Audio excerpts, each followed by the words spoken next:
Bitcoin today. Not Bitcoin yesterday. This is Bitcoin today. Not Bitcoin last year. This is Bitcoin today. This is Bitcoin now. Yeah, and let's get that education going. This is Bitcoin. This is Bitcoin now. It's over now, but Bitcoin is on fire. This thing is, you can't kill it. You have to find something that you can trust in a trustless world, which is Bitcoin. You know, it is a asset class that protects you. Right? The U.S. federal government's on an unstable fiscal path, and the U.S. federal government's on an unstable fiscal path. You do not sell your Bitcoin. Sell your Bitcoin. You do not sell your Bitcoin. Sell your Bitcoin.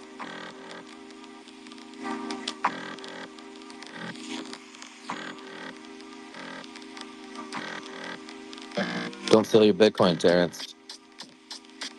Just spend it. Spend that Bitcoin. Spend it with Fold. Spend it with gold. Okay, is the space over? Great show, Yeah, everybody. let's wrap Good it up. game. Yeah. Have a Hopefully great we're day, everyone. recording today. We'll be here tomorrow. Are we Crossing our recording? fingers. I see the red blinking dot, Oh, which good, is good. the universal sign that something's happening. Red blinky dot. I love Yeah, it. we lost our recording yesterday, It's your everyone. fault. So It's it Cosmo's probably, fault. I yeah. had a couple of clips planned that were really good. We had some good stuff yesterday, and we Damn lost it it. thanks to Elon. We can blame him for. Blame Elon. Yep. Man, I was trying so hard to get wired sound and just struggled and finally just gave up on it yesterday. So apologies. I might just have to get one of those boxes you talked about. Interacting with the interface here, he could make this platform Spaces such a great media tool, but he's too busy launching rockets. So it'd be easy. It'd take him a week. He could get some people on it. But you know what I just learned? Have you guys learned that hack? You know how we always have problems where if you minimize, you can't see the hands? Have Yeah, you you guys scroll down and then scroll back up again. Yeah, you swipe up the thumb up and then back down and they all appear. I'd It's like like, to attribute that to Matt down here. Matt down there. Yep. We scrolled down and he said, yeah, and then who's Taylor, I think, told AKA us Matt in up the here. who's Matt down there? Matt Oh, beside he's parenthetical Matt. Yeah, I there, call him yeah, parenthetical Matt. There's too many Matts on this. macro Matt. Yeah, parenthetical Matt. That guy. I also would, you could just call me handsome Matt. That works too. I mean, Matt Winklevoss. Matt Winklevoss. Yeah, no, I was kind of sad hey, I when row, Matt came out of the so it closet. works, right? Yeah, no, it was really sad because Terrence and I are no longer the most handsome men on stage. So wait till Cosmo pulls the space helmet off. I think we'll be in real trouble then. Speaking of handsome, Lauren, we just Darkseid is received. here, huh? Yeah, exactly. Darkside's here. Speaking of handsome. That's what Did you guys know that in real life, Cosmo actually looks like he's basically just a living rendition of the Giga Chad meme? Like, it's kind of crazy. It's uncanny, to be honest. I met him once, and then I haven't actually hung out with him again because of shame. Yeah, Oh no. they actually had me pose for that meme. So they had to tone me down a little bit, get me like a little less yoked because I took over the whole picture. They had to like shrink me down to size. So Oh no. I'm Can sharing an confirm Uber. it's real. I'm sharing an Uber with Cosmo in Vegas, so now I'm going to yeah, you rethink this probably whole won't thing. fit. Yeah, You probably won't Oh fit. dear God, no! You have to butter your Just make thighs to sure it's get a in there. Uber XL, and it might be okay. For the record, Matt is If it's a taller than I van, am. I'm throwing that out there. For the record. Hey, Lauren, Matt's we just received 6'4". I'm also 6'4", so I'm taller than you as well. Yeah, go ahead. 210,000 sats for the Vegas party from Oh my God, we're going to be hammered. I know. Just a random unsolicited donation. He wants to remain anonymous, but I thought it Oh, was that's amazing. really There's sweet. been some generous folks out there. The kitty, I don't know. I guess maybe a drinking kitty at this point. If we don't find a venue, it will be up to, gosh, we'll have probably close to 2 grand in there if we add it all up. So come to the party, folks. I think we'll. Well, I guess drinks are expensive in Vegas, so maybe we won't be that hammered after all. was going to say that's like 6 drinks, maybe 6, 7 drinks. True. It's weird. Vegas, you go. Well, this is when I used to frequent Vegas, quite a few years ago. What's the subtext of that, Lauren? What does that mean? When I used to frequent Vegas, Yeah, well, people who've been listening know that I used to play a ton of poker, so I used to go there all the time. But anyway, um, you would go into a club and you'd literally pay $20 for a beer that they would give you for free if you just ponied up to like a slot machine and just, milked a few nickels through it. So it doesn't make sense, but it's yeah, it's Vegas for you. well, let's hear from Anyway, Dark. Dark hasn't said hello. Dark, buddy, how was your drive? That's good, man. I'm back in the car with the wife, and I'm reeling right now. You guys said, speaking of handsome, Dark Side's here, and she said slow down. So like I'm a little bit spun out right now, but that's okay. Um, I guess I'm gonna have to do it with brains, not looks.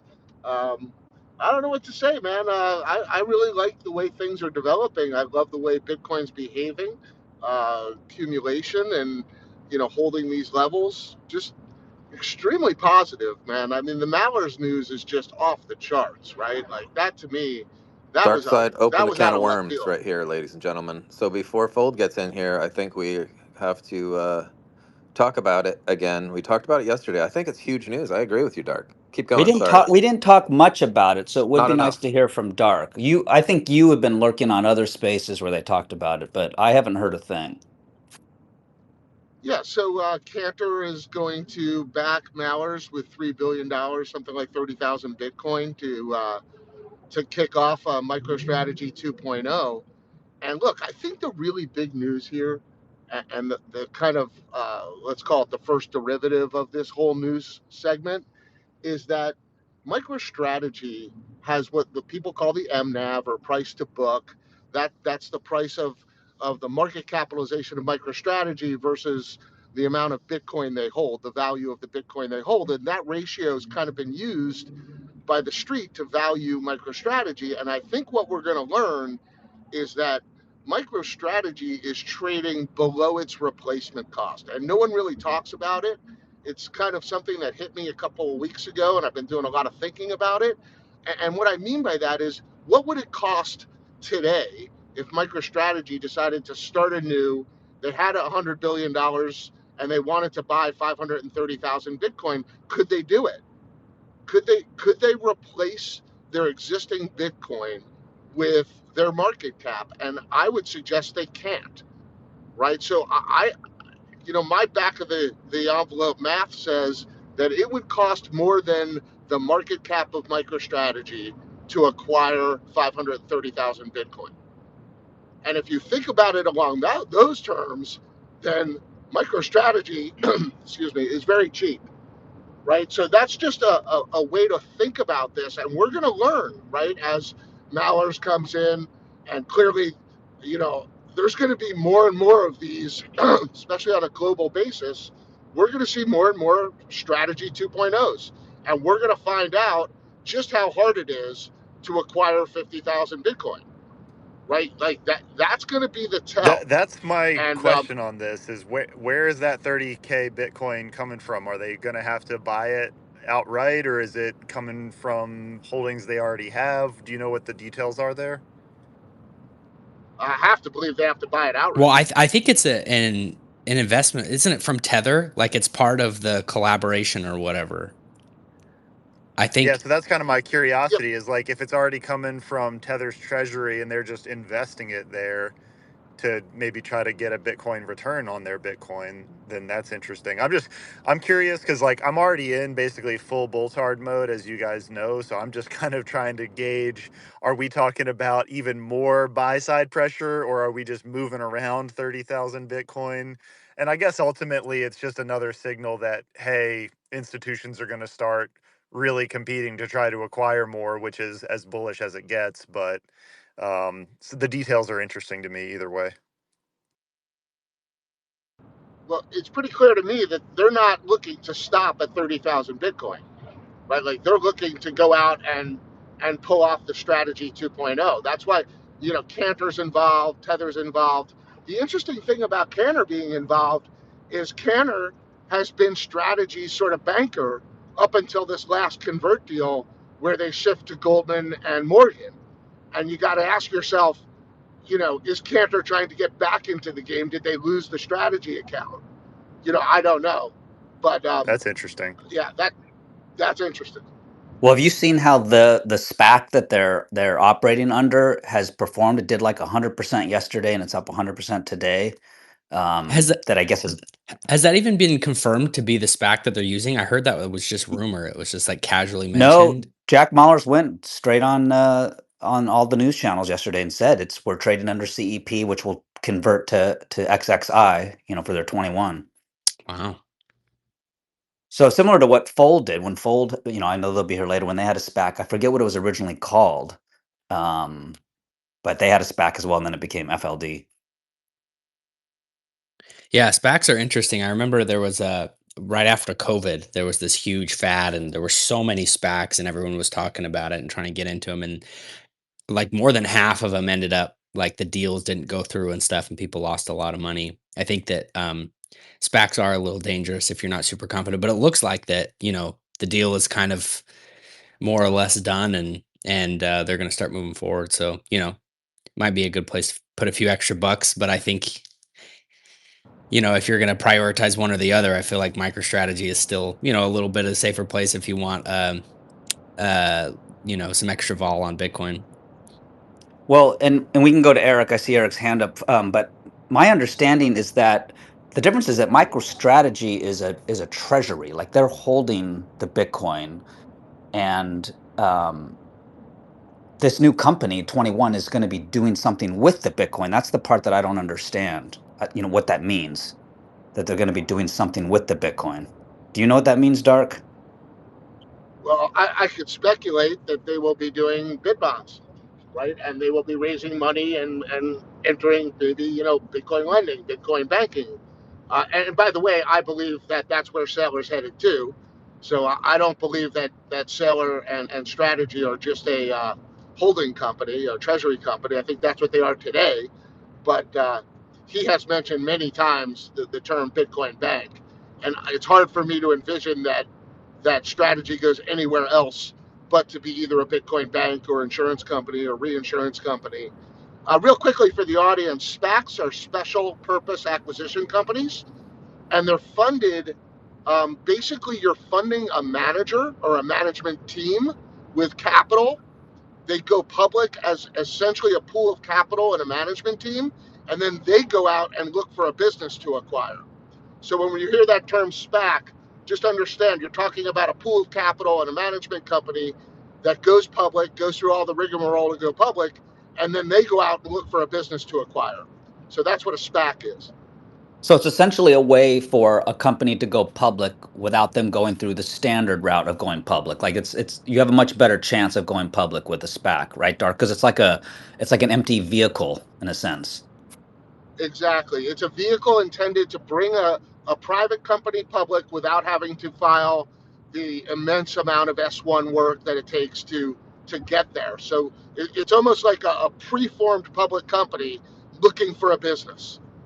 Oh my gosh, Lauren, you are so autistic. He just DM'd me and said, "When is Bitcoin Today going to have a SPAC?" I When thought we were putting the paperwork together. Am I wrong? Like, Eric How do is. you value something that's priceless, Lauren? Ooh, touche. I've seen commercials about that. No, that's good stuff. I wouldn't mind touching on the naysayers and the folks that are really pissed and are talking smack about Jack Mallers. But we have mentioned Eric for a long time now, and poor guy's had his hand up forever and ever and ever. So, Terrence, I bet it's probably wise to go ahead and let others speak as much as we love to hear our own voices. Eric. Yes, let's go to Eric and then David R. Greetings, y'all. Good morning.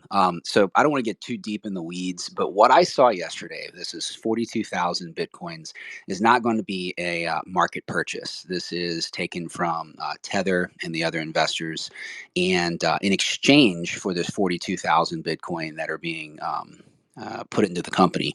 They're each going to get shares in the new company that's being created, valued somewhere between $10 and $14 each. So just to clarify, this will not be a market purchase of $42,000. My understanding is that when they form the new company and they get the new valuation, they're going to then use that to go into the markets and raise capital to go buy the new Bitcoin. That's my understanding of the way it's working.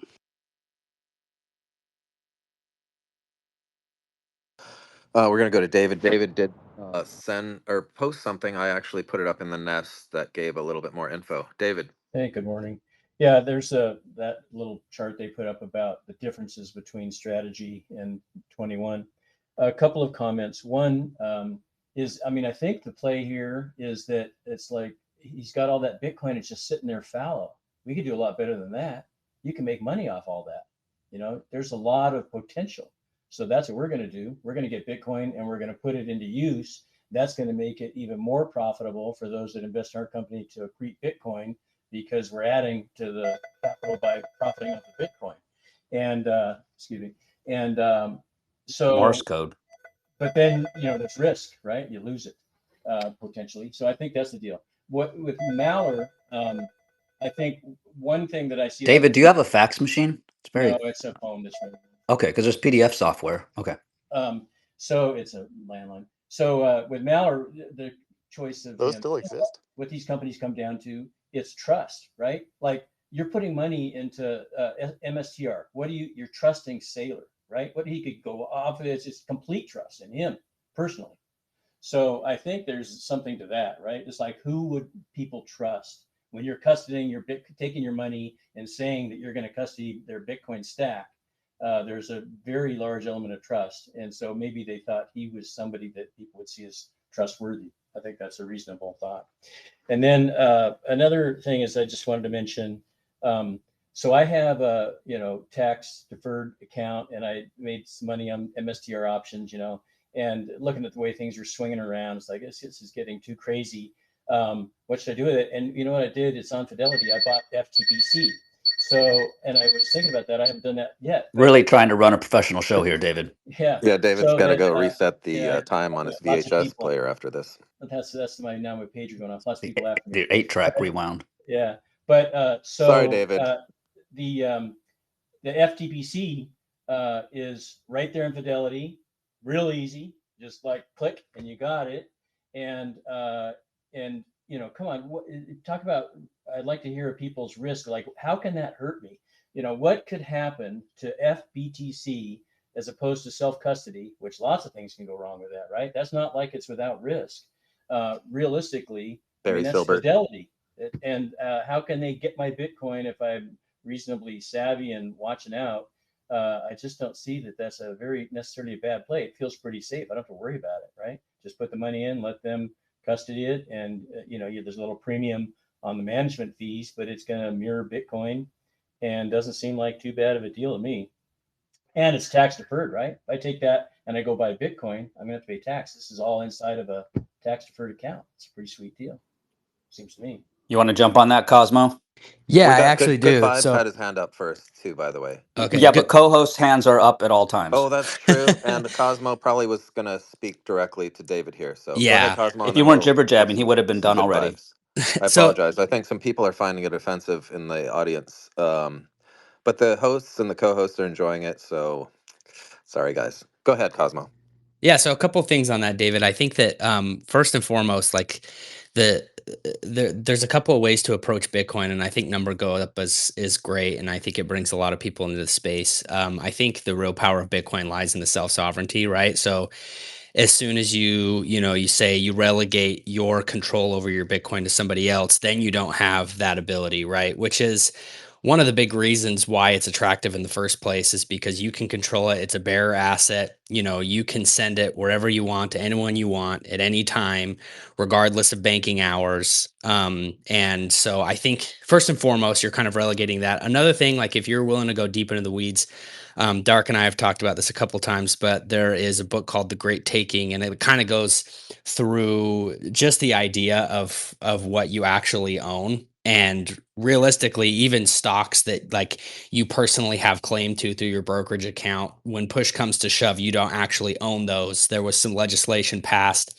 in the early 2000s. I think it was post 2008, where you essentially just have the uh, you have access to the gains that you make, but you don't really have control over the stocks that you own. So, I mean, the real question you're willing to ask is like, okay, do I want to take responsibility for myself to have that control over my Bitcoin and to, use this power of sovereignty? Is it worth, a certain percentage of your portfolio to have in self custody? And I'm a huge advocate for self custody, but I understand where you're coming from in terms of the logistics of self custody and how that's difficult. But I do think that, you know, saying that it's just so much easier and that's just the way that it should be done, I think you're ignoring a huge facet of Bitcoin that makes it actually, valuable. Yeah, I'm familiar with that whole great taking thing. And that's kind of like end of the world stuff. If that happens and they take everything, it's a fucking mess, right? I mean, that's almost like we're just going to get guns and secure ourselves ways. How much are you going to, what lengths are you going to go to protect yourself from something like that? But I run a node, I have a wallet, I can do cold storage. The thing is here, that would be a big tax, issue if I took that money and went and bought Bitcoin. So there's that. That's huge. And then I mean, it's just so much easier. So there's all these risks. I just think that for part of it, I'm spread around. I have different things, but this imagining that is going to get stolen by Fidelity, it seems like a pretty far-fetched scenario. Sure, if the whole global economy collapses and there's a great taking, there's going to be a lot of pain. Uh, and having some self-custody Bitcoin will be helpful. Just like having some gold in your safe at home might be helpful, but you could also lose that, right? There's lots of other ways. You could die and people don't know how to get it and it's gone, and people that you care about don't get your wealth. So there's all kinds of risks.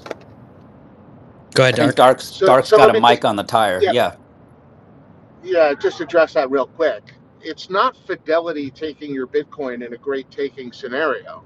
It's the DTCC. It's the government agencies, right? It's essentially the deep state, the deep financial state that has access. So Fidelity, when you buy Bitcoin, you don't own it, and Fidelity doesn't own it. What you own is a claim, a legal claim, right, on Fidelity. What Fidelity owns is a legal claim on the DTCC. The DTCC owns your shares, right? This is just how the system works. The DTCC not just clears stocks, but they also clear the derivatives, the worldwide derivative complex. And should there be any kind of collapse, right, the DTCC is senior to Fidelity, and Fidelity is senior to you in your claim, right? So anybody who's ever dealt in finance or any type of framework, so senior, the waterfall, they might handle that. So without overcomplicating this, right, think of the DTCC as a bondholder and you as equity holder in your state. If there's a bankruptcy, they take it because they're senior to you. So it doesn't take an end of the world scenario for you to have a real problem with your stock ownership. And by the way, thus the beauty of Bitcoin and why people appreciate the self sovereignty, because you escape that nightmare.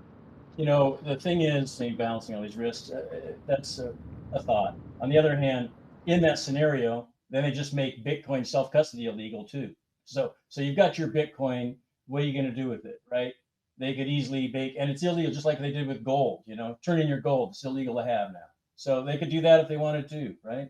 Well, And then I mean, your Bitcoin, you can do peer to peer. But how big is that network really going to be? well, the 6102 when they did that, no one ever got arrested for owning gold, and the only people that turned in their gold were people who did it voluntarily. And I think it was like 3/4 of the gold outstanding still stayed with the citizens. Nobody turned it in, and so I think Here's the thing is there's a million things that could happen, and then there's a million things that won't happen. I think the bottom line is that like we're the beginning of this fantastic technology that gives us the opportunity to kind of escape the fiat system.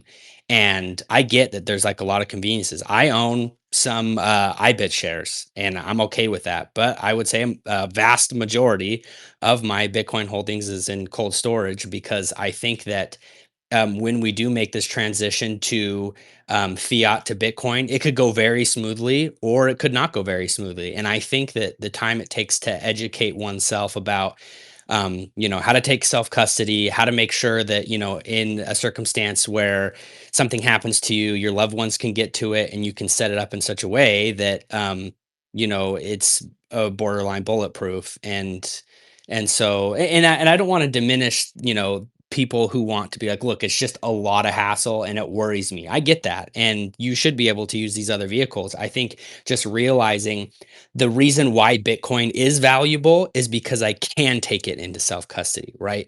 Which means the value inherent in Bitcoin is the self custody aspect. So one should reasonably take a majority of their holdings into self custody. Well, I would agree with that. It has value, that it can be done, and that's important, right? So it's a tether, right? Because you can keep it yourself, and so people have to do it. They have to exercise that right for that to be real. And so there's a certain moral obligation to keep at least some of it in self custody. I would agree with that. But the reality of the convenience and the competing risk, and what most people are going to really be able to do. If you want this thing to be mainstream, most people are probably not going to be able to do that. So that's just kind of the way I'm looking at it. I think a mix of these holdings is fine, and that's what I'm doing.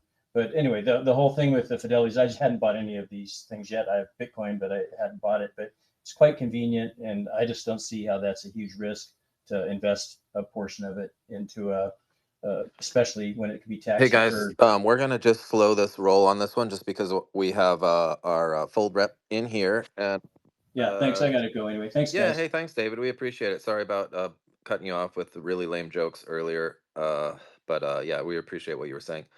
Hey, Terrence, was there any other hands we wanted to just quickly go through before we? Well, we had Pilot's hand up, and I mean, I wanted to talk on that. I'm sure TC did, but if we're going to move into fold, Yeah, that's don't. fine. We can save it No, for no, no. another. We don't. No, we don't have to hard pivot. We don't have to hard pivot. It's good to be here. Good morning, everyone. Hard pivot. Do Okay, your let's But no. we go Do know your through. when thing. to hold them and when to fold them. No, fold them Ooh, now. that is why Terrence is up here hosting the show, ladies and gentlemen. He's here all week. Try the veal. Hey, let's go ahead and finish those questions and finish this line of thought then. All right, Pilot. I saw your hand up first, or if you wanted to jump in, Cosmo. Yeah, no, I think what he said kind of, there's always this downplaying sometimes of the risk, and I was just going to talk about that a bit, but I think he made a fair point, which is, as long as you're aware of more important than anything, it's about being aware of the risks of, like, yes, he's right. There's definitely risks to self custody, but as I've said before, like, Bitcoin is about radical self responsibility, and uh, you know, my Bitcoin that I have in cold storage, I'm never going to wake up to a headline that says Coinbase hacked, Fidelity's Bitcoin is gone, or Fidelity has gone bankrupt, or any number of headlines that you've gone back. And, that sounds ridiculous, but you could say the same thing about, in the Bitcoin space, Voyager, Celsius, FTX. I mean, Voyager was a publicly traded company in Canada, right? This is supposed to be the dawning of the new age, and a lot of people lost their Bitcoin there. To go even further back, nobody would have thought Lehman Brothers was going to go bankrupt at some point back in 2008. They went under. Nobody thought your house was going to get taken. Nobody thought that any number of collapses that people didn't see coming ended up being there. So there's risks with those things, and to just play it off as like, I don't see the downside of it. I think is irresponsible to not realize that well-kept self-custody Bitcoin is truly the safest thing. And yeah, maybe you think it's scary, but it's really not. And the last part I wanted to make was just this idea that well, the 6102 attack on gold, I think he made a great point, which is, yeah, it was put out there, but most of that gold was never turned in. And we now have this core, hardcore believing psychopathic Bitcoin hodlers that, if that law was passed or if some sort of illegal self-custody law was passed, we make the laws, we make the rules, we are the people, we make these things up. And if you try to come and take our Bitcoin, the great thing about Bitcoin is it's just text, it's just numbers, it's just ones and zeros. You cannot ban it. It cannot be banned.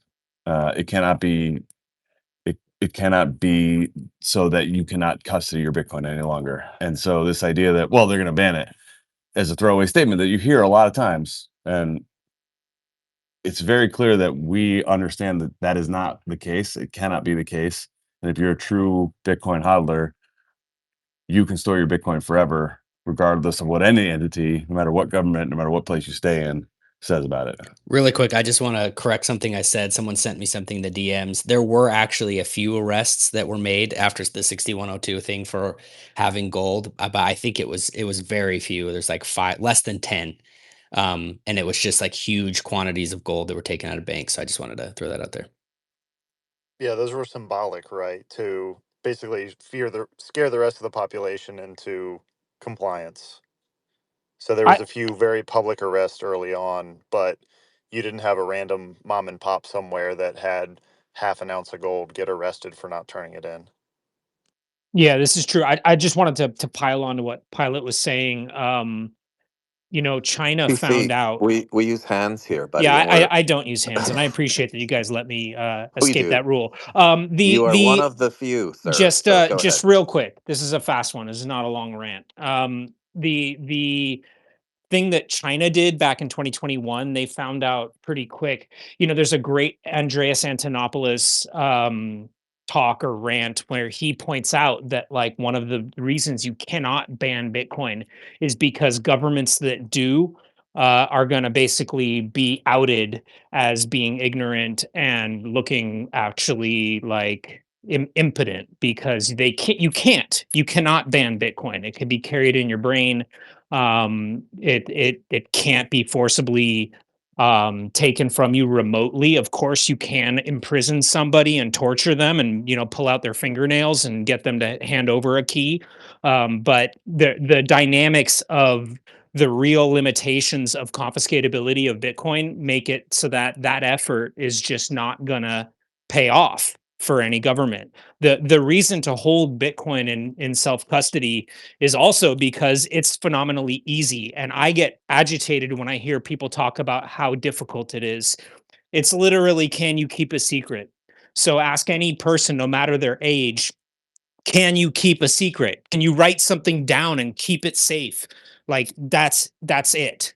It's not any more complicated than that. And I feel like it's just a terrible piece of FUD that keeps getting recycled, that somehow this is some insane technology that is like dangerous for people to try to deal with directly. It's not difficult at all. Well said.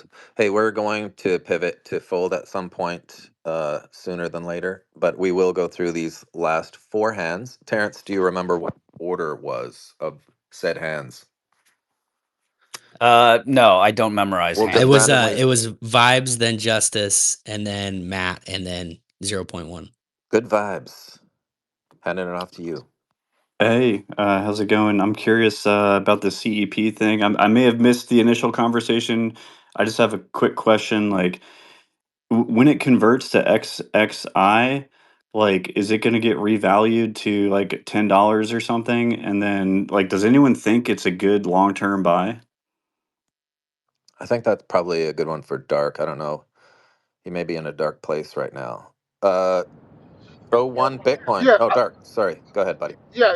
I'll just say that like this is like falls into the world of special situations, and the way these SPACs come together, I would stay away from it until it's formed, right? Like you've got a lot of very, very smart people that are looking at the documents and trying to figure out exactly what the value is and how it's going to be revalued and how the assets are going to come in.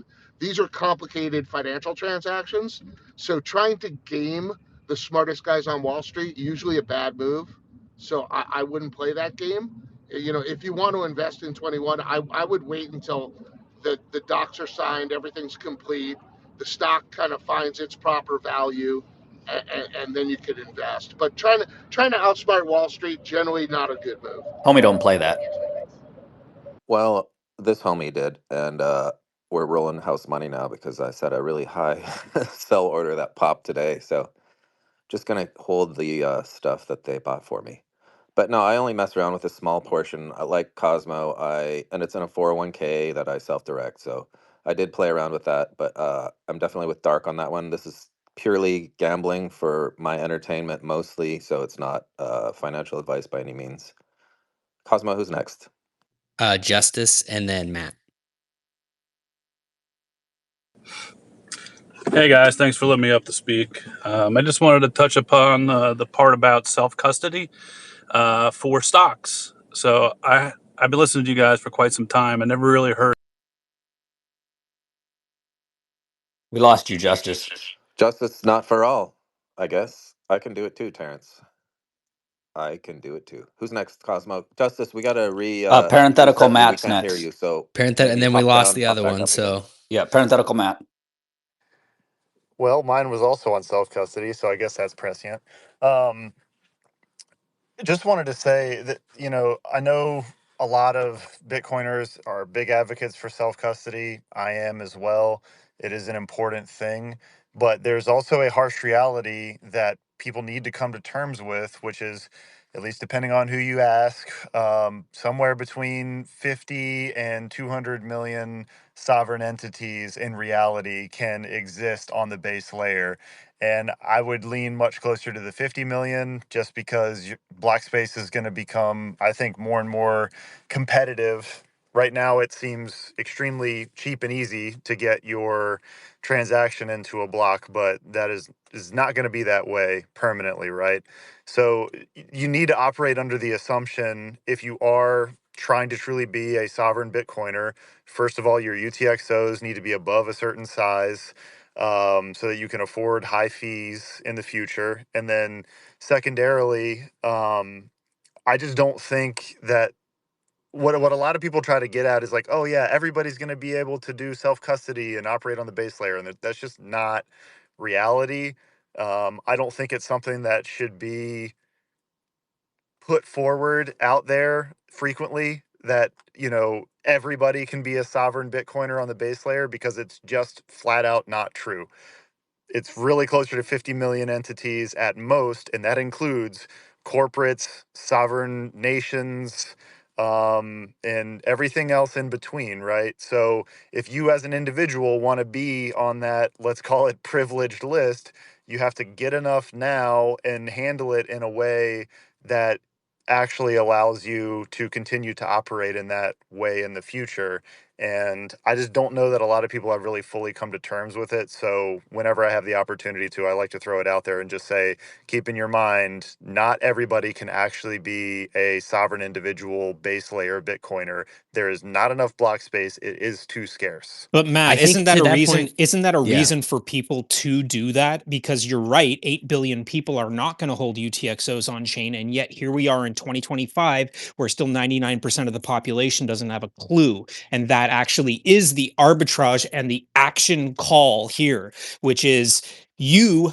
Lucky person who actually is here at this time with attention span like pointed in this direction. You can do this. You can literally front run banks, institutions, nation states still today. So I don't understand the point of like highlighting, oh, well, not everyone can do it. No, but you can today. And if you sit on your hands, 10 years from now, you're going to look back and kick yourself and say, gosh, look what I could have done. I think that's the No, whole point I of think like that that's kind of the point that the I'm getting at. conversation. No, that's kind of the point that I'm getting at, and you framed it differently and perhaps more targeted than I did. The point is that you lose a sense of urgency if you're just kind of sitting there saying, "Oh, everybody can do it someday." No, they can't. There's a race for that space and those sats on the base layer, flat out. Well, And if you're okay. Sorry if I didn't mention it before. This is the important point. If people feel like, well, that's too complicated to self custody, and I should just buy ETF shares, or I should just buy shares of MicroStrategy as the easier, convenient Or fold. alternative, then they are going to find themselves down the road going, oh, I own Bitcoin. Oh, wait a minute, I don't. Like this is the point of pushing Exactly. back on the FUD. This is the point of pushing back on the saying, oh, this is too difficult for people to self-custody, because today is a very different story than 5 or 10 years ago. The tools are incredible. There's so many ways that you can do this, and there's so many ways to get help with it. And I feel like people should be cheering on more people getting on chain, not like, oh, well, not everyone can do it, so for some reason you should hold back. Well, and I don't even think it's about either of those too. What I would be most Hey, worried Cosmo. about. Yeah. I was trying to shut these guys down just because we are trying to, for the last 10 Right. minutes, Okay. trying You're to trying to pivot, and fold we me have. up. I can You jump can't off this. I was fold I me trying to can up. pivot this. fold. We were I trying to can. I land the can. pilot. Everybody was No, just on watch. such a.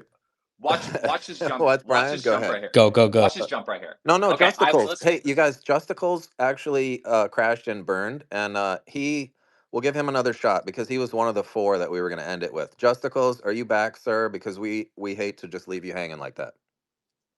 Justicles, can't hear you. No, Can Testicles anybody? isn't here. Let's go back to Brian. Brian had his Okay, hand up. Brian, we're going to pivot Our hard. special guest. No, it's literally And not a pivot. All right, guys. I was listening. okay, I was sweet. listening anonymously. I was listening to Lauren's instructions to not come in until 9. So I was listening in anonymous mode for the first 30 minutes. So no, to jump off of what you guys were just saying, like what keeps Bitcoin so much of what we talk about on Twitter and the news and just every day right now is a lot about like ETFs and institutions and all this like really kind of high tier stuff, right? Which is not bad and it's all extremely interesting. But then again, love the whole conversation of like getting regular people to self-custody their Bitcoin and understand why it's so different. Like both those worlds kind of just talk past each other every day, all the time right now. And then the other element I want to pull in is this whole thing of, you know how we all swing back and forth on like, it's so much fun to orange pill everyone, all the way to like, oh, like screw these people, like no one listens, like I'm not, like I'm only going to go to spaces and talk to the Bitcoiners, right? Oh, and I was supposed to say Haley Lennon is our lawyer now, and so all these opinions are my own. Okay, this is not like, this is me, Brian Harrington, talking. Just I my love her. opinion. She's great. Yes, very thankful for her. Please don't interrupt the guest, Terrence. So Please don't okay, interrupt the co-host. we have all 3 of those things, right? All this institution ETF stuff happening, this still desire for like regular people to like eventually get it in like self-custody, right? And then we have the like tension of we all only have so much time and energy in the day, and it's like we get annoyed at people that don't get it, right? This is like the more that I've like fold is that like this concept of Bitcoin personal finance and just like making Bitcoin a part of your everyday life, like the quote unquote regular person out there that we want to just like understand Bitcoin and eventually self custody or whatever, that person, some of those people don't even own stocks. Like they don't invest, they don't save. They're kind of just going through life, right? Like there's just that person. And that person handing them like a fintech app that gets them like Bitcoin rewards by doing the same thing they're already doing is what continues to kind of, I think, eventually like crack through for your friend that like listened to you one time and had Coinbase, but then got burned and is not even listening to the ETF news, not even listening to the whatever. Like, I just think we're in this full, like kind of full circle mode that like classic orange pilling of your friends through like easy apps that you tell them to use is like coming back. And I think Fold is perfectly positioned for that because of the way that it just like is something they can use day to day. And I'll give like one specific example, and then we can hop back to you guys, and you can jump off this. Like I'm gonna use another example too of like your partner or your family member, right? That like your Bitcoin is your hobby, you're super passionate about it, but then they're kind of like they tolerate it, but they are not like there is a way for them to kind of level up their interest like just a little bit. That person, you know, they do the DoorDash order for your family, right? Like they do the DoorDash order. Just one habit change. Instead of them using their credit card inside the DoorDash app, have them use their credit card inside the Fold app, get a DoorDash card, copy paste that code, move it to the DoorDash app, and then continue to order the family dinner and them watch that Bitcoin reward go up. Like there's just there's little things like that day to day that continue to keep Bitcoin kind of in this other bucket that I think is going to continue to help its adoption in the midst of all this like high level ETF stuff and this eventual thing of like wanting people to self custody. Like that's what I think a lot about these days, is just kind of all three of those kind of things talking past each other all the time. So love the discussion so far. Thanks, Brian. Hey guys, don't forget, we're gonna give Justicles a chance again, but just throw your hands up if you do have questions for Brian. Even while he's speaking, put your hand up if you want to interject on a certain point. We'll try to work you into the conversation. I know a lot of people have, they have questions for Brian, including Cosmo's question of like, when in the hell is this wait list going to be over? But we'll get to those. So, Justicles, we're gonna give you another shot at the mic, sir. We have been unable to hear you. To go ahead, try again. Sorry about that, Lauren. Can you hear me now? Hey, yeah, much better. Yeah, I cut over to my Wi-Fi while I was pulling to my driveway. Sorry about that. I just wanted to talk about when Darkside was talking about self-custody. You could actually self-custody your stocks through your registering through DRS, directly register your shares.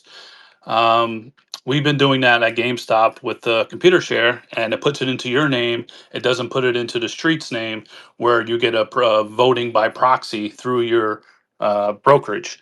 So if anything happens and you're in, if you have your shares with your registering agent, they're in your name via book. That means if anything happens or goes under, or that brokerage goes under, they can't, steal your shares. And that's the way you can actually self custody stock. Just like Bitcoin, you can take it into cold storage and keep it into your own name. Oh, perfect. Thanks, Justicles. I know we'll probably get to some questions. Maybe we'll start with Cosmo, but Haley is the new attorney for Fold. I see Joe in the audience. Everything I can do to rib Joe into coming up onto the stage, I try.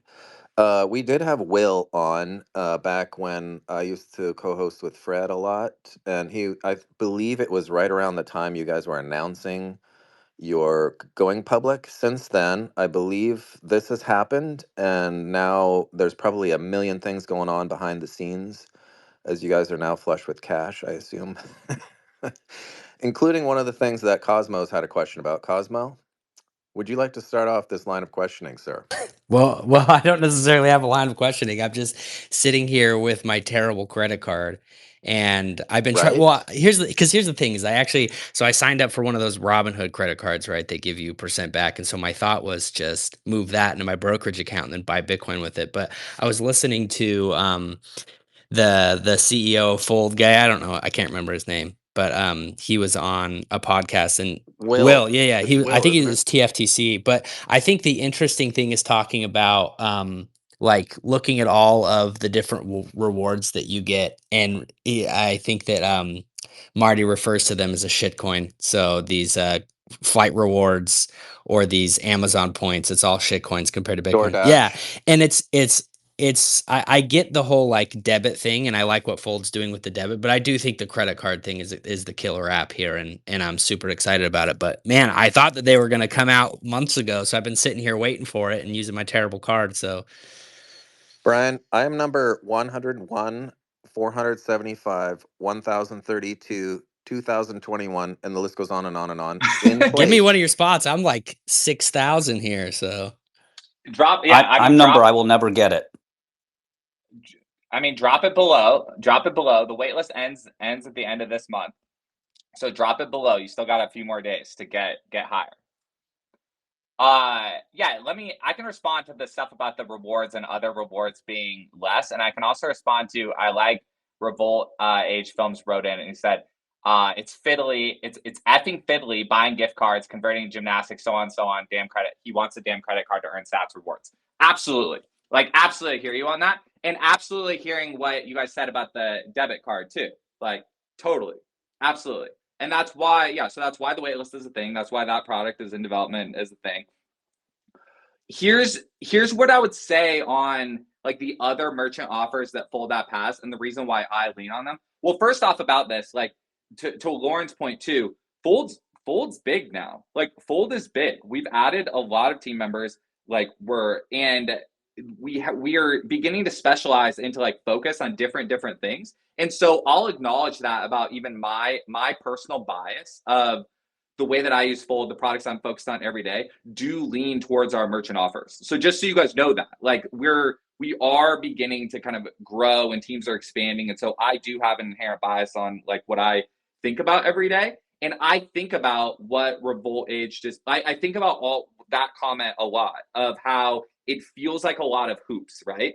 Feels like a lot of hoops. And that's why I specifically kind of highlight DoorDash, is not because I'm trying to like fight the argument of the like, hey man, it's a lot of hoops, like that's dumb, like just let me use the other thing. No, it truly just is the like the best apps for, well, number one, you can double stack this. So whether you're using an external card or whether you're using the Fold credit card, you can double stack the merchant offers through gift cards with whatever you're doing. So it is like a booster on everything you're doing, a booster on Bitcoin's CAGR. And I'm trying to illustrate that it's actually that when you copy paste it into the other app, like DoorDash holds the balance for you.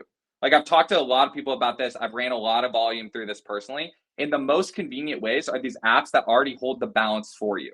So what all I'm trying to illustrate is if you have a family member or if you are already in the habit of shopping on DoorDash, shopping on Uber Eats, shopping on Instacart, shopping on Amazon, these apps that hold the balance for you, you can run a very clean flow that just adds stats to your balance. Hit it, Cosmo, or Dog said. Oh yeah, Cosmo, you're a co-host, so I keep forgetting. Daddy Terrence says, you don't have to raise your hand.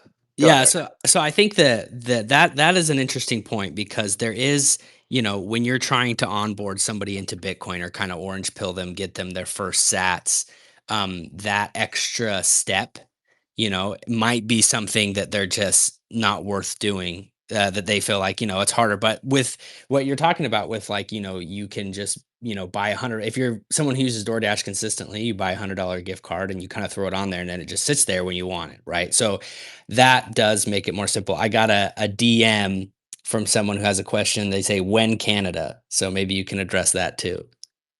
Totally. I'm sorry to disappoint on that part. Like I don't have a great when Canada date. Like again, and this is not to alienate anyone, but again, hyper specific. Like my brain, this is Brian's personal bias. Like my personal bias is like I'm focused on like Americans aged like 25 to 55 that work like regular W-2 jobs. Like sorry to be so niche specific, but like that's the personal finance advice that I focus on as just like I try to talk on YouTube specifically to those people. I try to think about the Fold product specifically for those people. And that doesn't mean that there isn't personal finance advice for other people. And that doesn't mean that Fold doesn't serve other people. Like it absolutely does. It's just, I think sometimes in these spaces, like for all the podcasts and all the spaces that are out there, I still think we kind of all talk past each other a little bit. And we kind of have like it's almost like we like I don't, that person, that 25 to 55-year-old American, I think sometimes they hear that like, oh, living on Bitcoin is only for like that influencer, or living on Bitcoin is only for that country, or like I could never run my personal finances like that. Like I live in the suburbs with kids, like, and I'm like very passionate about that user base of people. Sorry to Canada. Let's Doc go said, to, yep. Yeah, hey guys, good morning. Thank you for having me up. what's up, dog? What's going on? Everything good with you guys? Great, man. It's a Yeah, great day we're to be running a alive. space Living the right now. dream, baby. Yeah, Yeah. yeah, no, this space rocks. Very professional and no messing around here. Hey Brian, I have a question for you, man. I'm also on the wait list, for the rewards credit card. Any thoughts on when the rollout is going to be, for U.S. citizens? I don't know if you covered that already. If you did, I'm sorry about that. No, you're good. It's a great question. The only thing I have this morning as far as dates is that the waitlist ends end of this month, and so you want to continue to try to share it and get as many people like on your referral list as possible so you can move up. And then that team specifically will share more dates. I don't have them this morning. I appreciate the question. I have a ton of people on my referral list, but my number is still 6,327. I feel like you keep changing what number you're reading. No, it is. That's just one of my Yeah, numbers. Lauren, you can't just keep No, moving they've up the list Fold has randomly. allowed me to be multiple places on this list. I keep getting the emails, and I keep getting the Yeah. opportunity when I go in and do my spin to sign up again and again and again. So I keep signing up, and I get a different place. So I literally am a whole bunch of different places on the list. You definitely, if you're running the separate email strategy, you definitely should have used your own link. No, and I'm not. Mobile link. I'm using my my personal email address. Got it. AutoLauren@gmail for anybody that wants to email me. AutoLauren at Oh, you Gmail. just doxed Yeah. yourself. Send you- Prepare for the emails. All right. You're Bring gonna them get Let's hear on. from botted. Bring them on. Let's hear from No. Featherweight. I think he has a question for Brian. Hey, Brian. Just wanted to see somebody on this space. I forget if it was Dark or Puncher. Somebody was talking about using paying off their credit card, which also got them crypto rewards. But basically, We don't double like the word stacking. crypto, Feather. Sorry. Well, I do. I don't mind it, Feather. I don't mind it. He said it Maybe with that'll be a the next combination topic. of lower and uppercase letters, Lawrence. It was okay. Well, Okay. I didn't want to throw out a competitor's credit card in the space. Yep. So anyway, competitor's credit card where you can earn rewards. They basically spend on that, stack rewards on that, and then pay it with their fold card and get basically a percentage on that. Is that something that is going to be that you Going can away. do for the foreseeable future? Love it. Yeah. No. Yes, you can. Like ACH reward. I love this question. Yeah, ACH rewards and bill pay rewards are a thing right now. Like, yes, everyone can do that for like any card they have right now. Yes. Yeah, Now, actually, I've now, been doing that for 55 months now. I was shocked to see that Fold had been around for 55 months and that I had actually been using it for 55 months. But That's what amazing. what I've done is I use other cards, which I guess I won't mention, and get the rewards off of those as well. And then I have set up Fold as my payment method in PayPal, and then I go into PayPal and pay off that other credit card. So it's like a form of double dipping.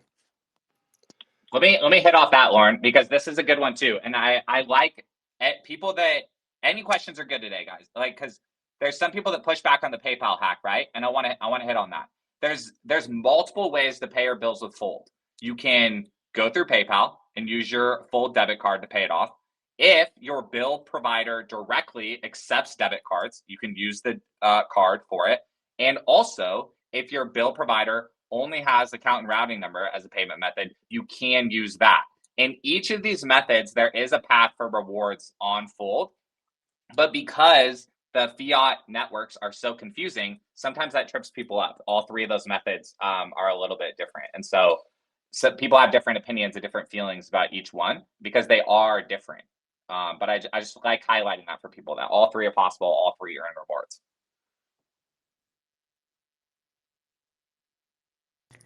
Let's see, we got some hands up. Let's go to Dog and then back to Feather.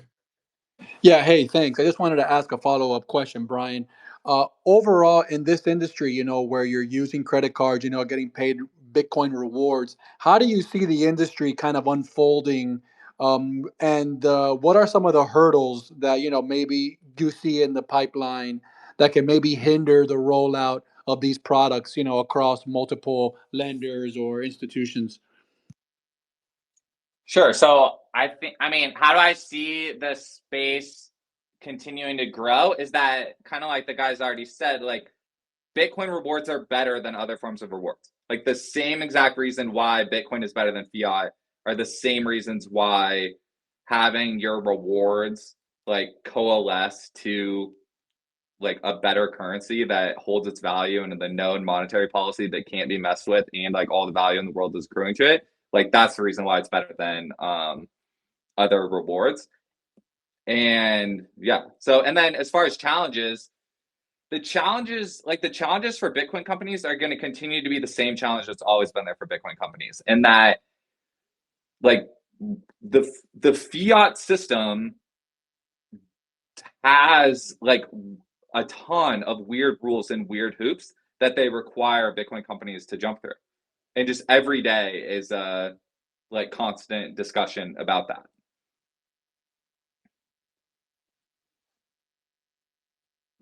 I think we had Feather and then Russell. Sorry, yeah, just follow-up question.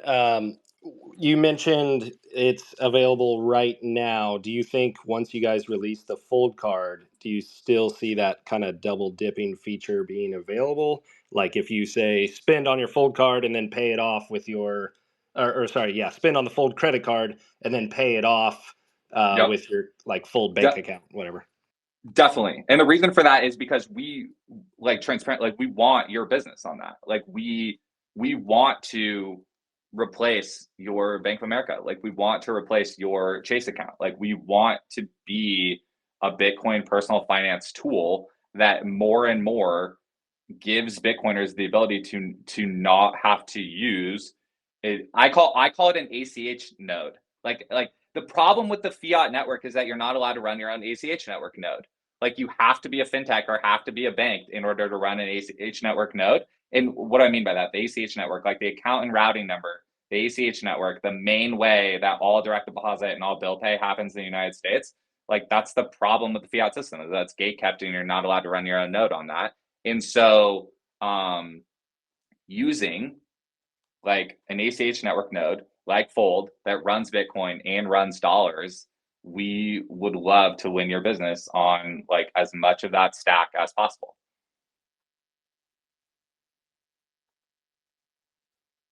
Rusty. Hey, Brian, appreciate your time. So I TradFi guy here, unfortunately, but hopefully not in the future. But I worked in banking and dealt with a lot of risk and regulation, unfortunately. So with the card, the credit card in particular, gonna get maybe in the weeds a bit. What are y'all facing in terms of regulatory scrutiny, meaning whether it's, you know, basically, are y'all having to keep reserves? Are you having to deal with the FDIC regulators coming in and taking a look, credit scores, fair lending, things of that nature? I'm just curious about the headwinds you guys are facing on that. Yeah. I'm not the best guy for that one. I love the weeds generally, so I don't want to punt. I'll try to punt as least amount as possible, but I'm not as close to those details as some other team members. I appreciate it, though. And I used Thank to you. absolutely no. And I worked for a credit union like right out of college also. So no, like I don't think we need more TradFi Bitcoiners. So no, I appreciate that you're in that.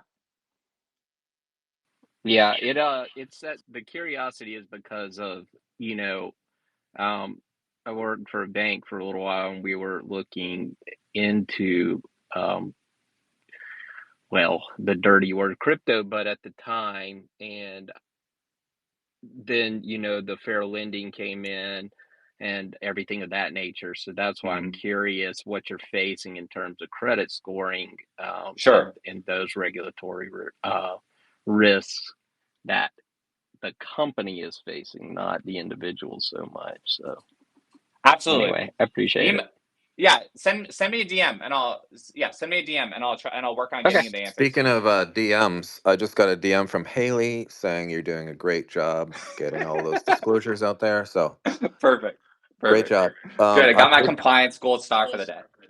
You did. I did get a question. I have to go over to the messages.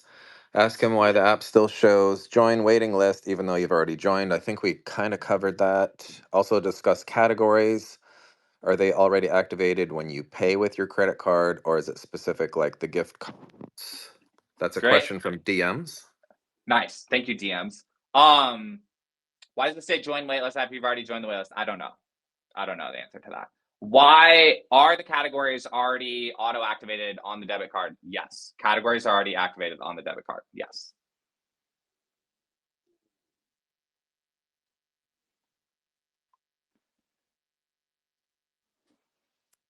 I'm not hearing Brian if he's still speaking. Brian, are you still speaking? I stopped speaking, but my I'm on desktop and it's like all like whited out, so I can't see people's emotion like emojis. Yeah, desktop on Spaces is super glitchy. Doesn't work super well. But we got uh NFT Prince jumped up here. So did Eric Rice. If one of you guys had a question you wanted to pitch. I invited Eric up, so I don't know if he has a question, but please Good morning, feel Eric. free to join, Eric. Yeah. How are you? Good morning, guys. Yeah, Brian. First of all, I don't have a question. Me and my partners have been using Fold for a long time, relatively speaking. How can we assist in this? I think that Fold is such an integral part of Bitcoin adoption. You're going through the traditional model. You're spending money at any location, and instead of getting cash back, you're getting Bitcoin back, which is revolutionary by itself. How can we, as like we're just normal plebs out of nowhere, how can we help support that? I mean, I talk to everybody about it. I talk to these guys, like I have a miner in my living room, so people ask questions about Bitcoin when they come over. So I use Fold and I try to show it, and every now and then when I use my Fold card out at a restaurant, somebody will go, "What is this?" And I explain it to them. How can we all assist in spreading the information? Because I'd much rather give my business to you supporting the Bitcoin community than TradFi. Eric, I really appreciate that. I really appreciate that question. I was thinking about that this morning, like coming into this, and thanks Lauren and everyone for inviting me. Eric, love that question. And so at like Fold, like when you stack, we stack. Like when you stack, we stack. Fold carries Bitcoin on the balance sheets, and I want people to know that. So it's very aligned. Like it's very aligned. When you talk about like part of what I love about Bitcoin is how it's so good for the individual, but then it's so good for society as a whole. And Eric, I think that mindset that you highlighted right there of just the more that you pull your personal finances into a home base that aligns with the way that you see the world, all those numbers trickle back up, all that volume trickles back up. And so what I would say is, like, if you're already using the card and you're already telling your friends about the card, it's one thing to be like, tell all your friends. That's, I want to come across as like more dialed in than that. Truly, the way you can help is, say last month you did 10 transactions on Fold. And I'm saying like total transactions, like a swipe of the card, a purchase of a merchant offer, a purchase of Bitcoin, a bill payment, like whatever. Just doing one more the next month. Just like truly analyzing how much of my financial business is supporting the fiat economy and how much of my financial business is supporting like the Bitcoin economy, and asking yourself that. You, like, the fact that you're already asking, you're like, means that like, yeah, you continuing to level up is like probably already, like, you're already doing so much. The people that I want to talk to, like, that are listening right now is, and I have a real heart for these people. So this, I actually felt like wanting to say this morning. Say you used to use Fold a lot back in the day, right? Because like Fold is very popular. It's been around for a long time, right? So you have it on your phone. But again, because of all the changes in Bitcoin and all of, how like popularity and trends, and like we stack Bitcoin over here, and then we all stack Bitcoin over here, and like what app is popular, like that's kind of always evolving and changing, right? So I know there's people that have Fold still on their phone, but last month they didn't make a transaction, right? And for whatever reason, for the same thing, which again, I love the feedback that we got today of like, you know what, I just really prefer credit cards over debit cards. Hey, totally get it. You know what, the merchant offers just feel like a lot of hoops to jump through. Totally get it. You know what, I didn't even know you guys sell Bitcoin. I thought you guys were just a debit card. Well, we do. We just sell Bitcoin regular. So you can just buy $10 of Bitcoin regular the same way you would like anywhere else, So if you're that person that didn't use Fold last month, what I would say is just make a transaction this month. Like that's the way you can support Fold as it's like on NASDAQ, support Fold as it's growing. And that's really the way that you can support all Bitcoin like companies and all Bitcoin startups. Like I've been working for different Bitcoin startups since 2019. And dude, it's not easy. Like it's hard actually. Like it's actually very hard to continue to carve out the like Bitcoin personal finance space against all the headwinds that are out there. And so the way you truly can support is by just look at how many transactions you made last month and just try to make one more like this month. And kind of the same thing with your friend, like when you tell them about Fold, try to really dial in on honestly, like, what's the main one transaction that this person could make that would help that person? Maybe it's a DCA. Like, my mother-in-law has auto DCA set up, like, on her Fold, right? Maybe it is that person, like, maybe it is your college kid doesn't want to set up a DCA, doesn't want to listen to you about saving, but they do spend $100 a month at DoorDash. Then just simply being like, hey, instead of using your credit card to spend $100 at DoorDash just once a month, and maybe that would be a budgeting tool for them. Maybe they're spending too much on DoorDash, and it should be, hey, take your credit card out of DoorDash, put it in Fold, buy $100 card per month, and then that's your DoorDash budget. Love that question. Yeah, and it's one thing that I've done is had my wife swap out our Amazon card for Fold. So at least when she's spending all that money, because we're like pretty much a receiving department here, at least that way we're getting distributions in Bitcoin. So all that frivolous spending can actually turn into some small amounts of Bitcoin, but it's a great way to leverage TradFi into conversion without having to come out of pocket. Give us some other ideas of other guys I know using Fold. I haven't done this yet, but they've set up all their utilities and mortgages, so they're pre-funding the debit card, and then their utilities and mortgage are coming out, so they're actually getting Bitcoin on their mortgage payments, which is pretty brilliant. I need to do that still. I haven't done it yet, in full honesty. 100%. No, and I want to throw out one more thing to everyone. If people are Crowd Health members also, like, so we have a savings program set up with Crowd Health to where your unused crowdfunding contributions get auto swept into your Bitcoin, like to your Bitcoin balance on Fold. And that's an example of Brian, everyone can't. Go ahead. can I just interject a Yeah. quick plug? Crowd Health will be on next Thursday, the 30th, when we have with Noah Kaufman. We're going to do a doc talk, so Bitcoin doctors and Crowd Health on. So sorry, that was a good segue. Apologize for breaking in there. No, I love it. That's exactly the thing. That's exactly the thing. And I used to say this thing back in the day where it's like the account types, like the problem with like account types are not the problem. Like the currency is the problem. And now Bitcoin personal finance apps have matured so much that you do have a checking account equivalent. You do have a savings account equivalent. You do have a health savings account equivalent. You do have retirement accounts equivalents. So your entire stack is begin like one-to-one. You can begin to use Bitcoin instead of fiat across your life. I see Lucas and then Carl. Yeah, thanks so much, Brian, for being on here. Real quick question, maybe address. I jumped in a little bit late to this convo, but having been a Fold user before with the rewards, I know there's still a lockout for X amount of sats.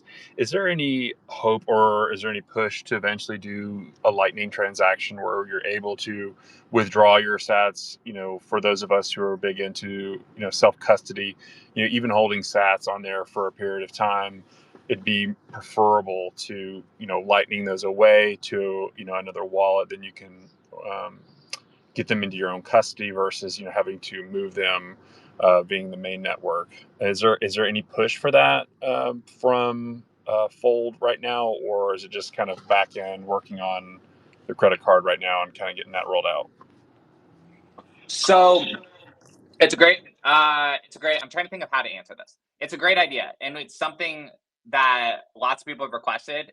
That is Remember the completely great caveats, idea. Brian. Remember that this is just your opinion and you're not speaking on behalf of the company. I know.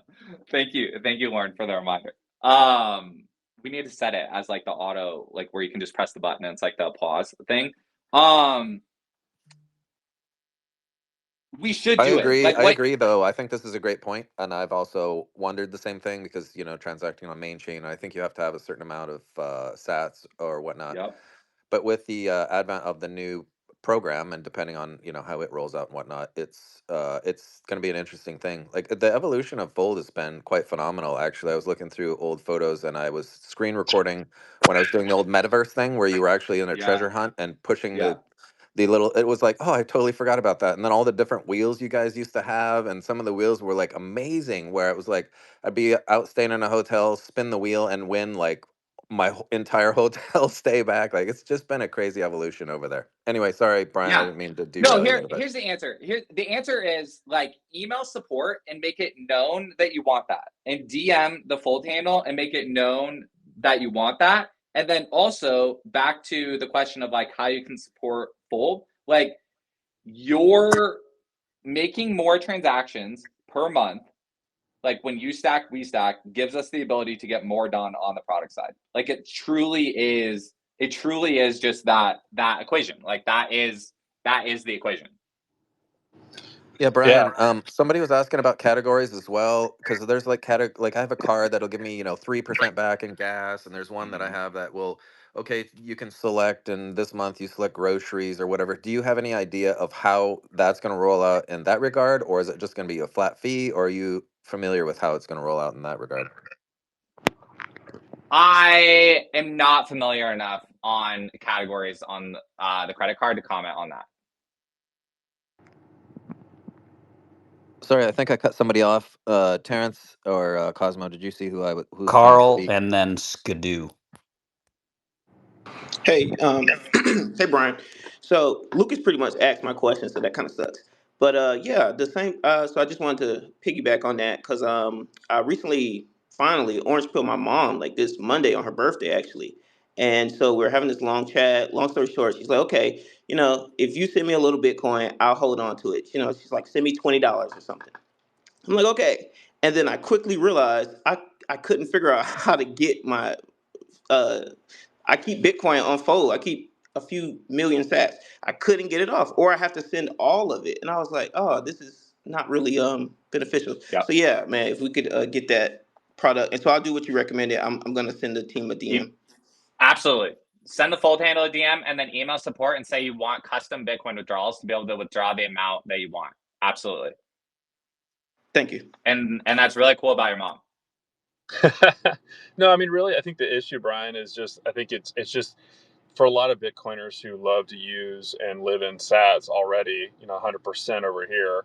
It's just you want to be able to be off of fiat and as quickly as possible, but also you want to be on Bitcoin as soon as possible, moving it to wherever you have your stack, or dividing your stack, seeing it as, hey, I want to be able to move my rewards over to a more of a, hey, maybe I might spend this Bitcoin when we see a large price run up, versus just, all right, I'm going to wait until I get 30,000 sats, which might be 1% of a very large amount of money. I think it's just the restriction there is frustrating, especially when you look at like a company like the Bitcoin company, where you can buy, similarly debit cards, and they have a lightning feature and immediately withdraws to your account. I mean, it just seems like a little turn on that Yep. Fold should do. And I have sent that email in. It's just, I know with the new company, big, growing, it's hard to get things done. I just think that is like a critical asset if we're trying to loop in more Bitcoiners. Just to be clear, 100%. though, this segment is sponsored by Fold Card and not the other company that we will not name. No, I'm just kidding. No, That's a joke. I Total love joke. it. Lucas, let me ask you back. What do you is there where I'm trying to ask, like, what would you say that Fold, what's your favorite part about, I'm trying to ask it better than saying what's your favorite part about Fold or what parts you use. Like, what is there a place, the reason why I brought up like checking account, savings account, health savings account, like like the account and routing number, like, is there still a place where Fold can fit for just your DCA or for your whatever? Like, just wanted to ask that back. Like, what is there anything that sticks out to you on that part? No, I think it encourages the right mindset. I think that's the key. I think when you live on a credit-based system, outside of the Fold credit card, which I think is like an FU to pretty much the entire credit system, is a nice way to get, instead of fiat, you're getting sats back. I think so. That's a different play. That's a little more advanced middle finger there. Versus, doing a Fold way is debit. Debit is if you're still in a credit system and you're getting, decent cash back, say on Apple Card, 2% immediate cash back. that still wins, over Fold. But I like Fold because I want Sats back. I want to do bill pay.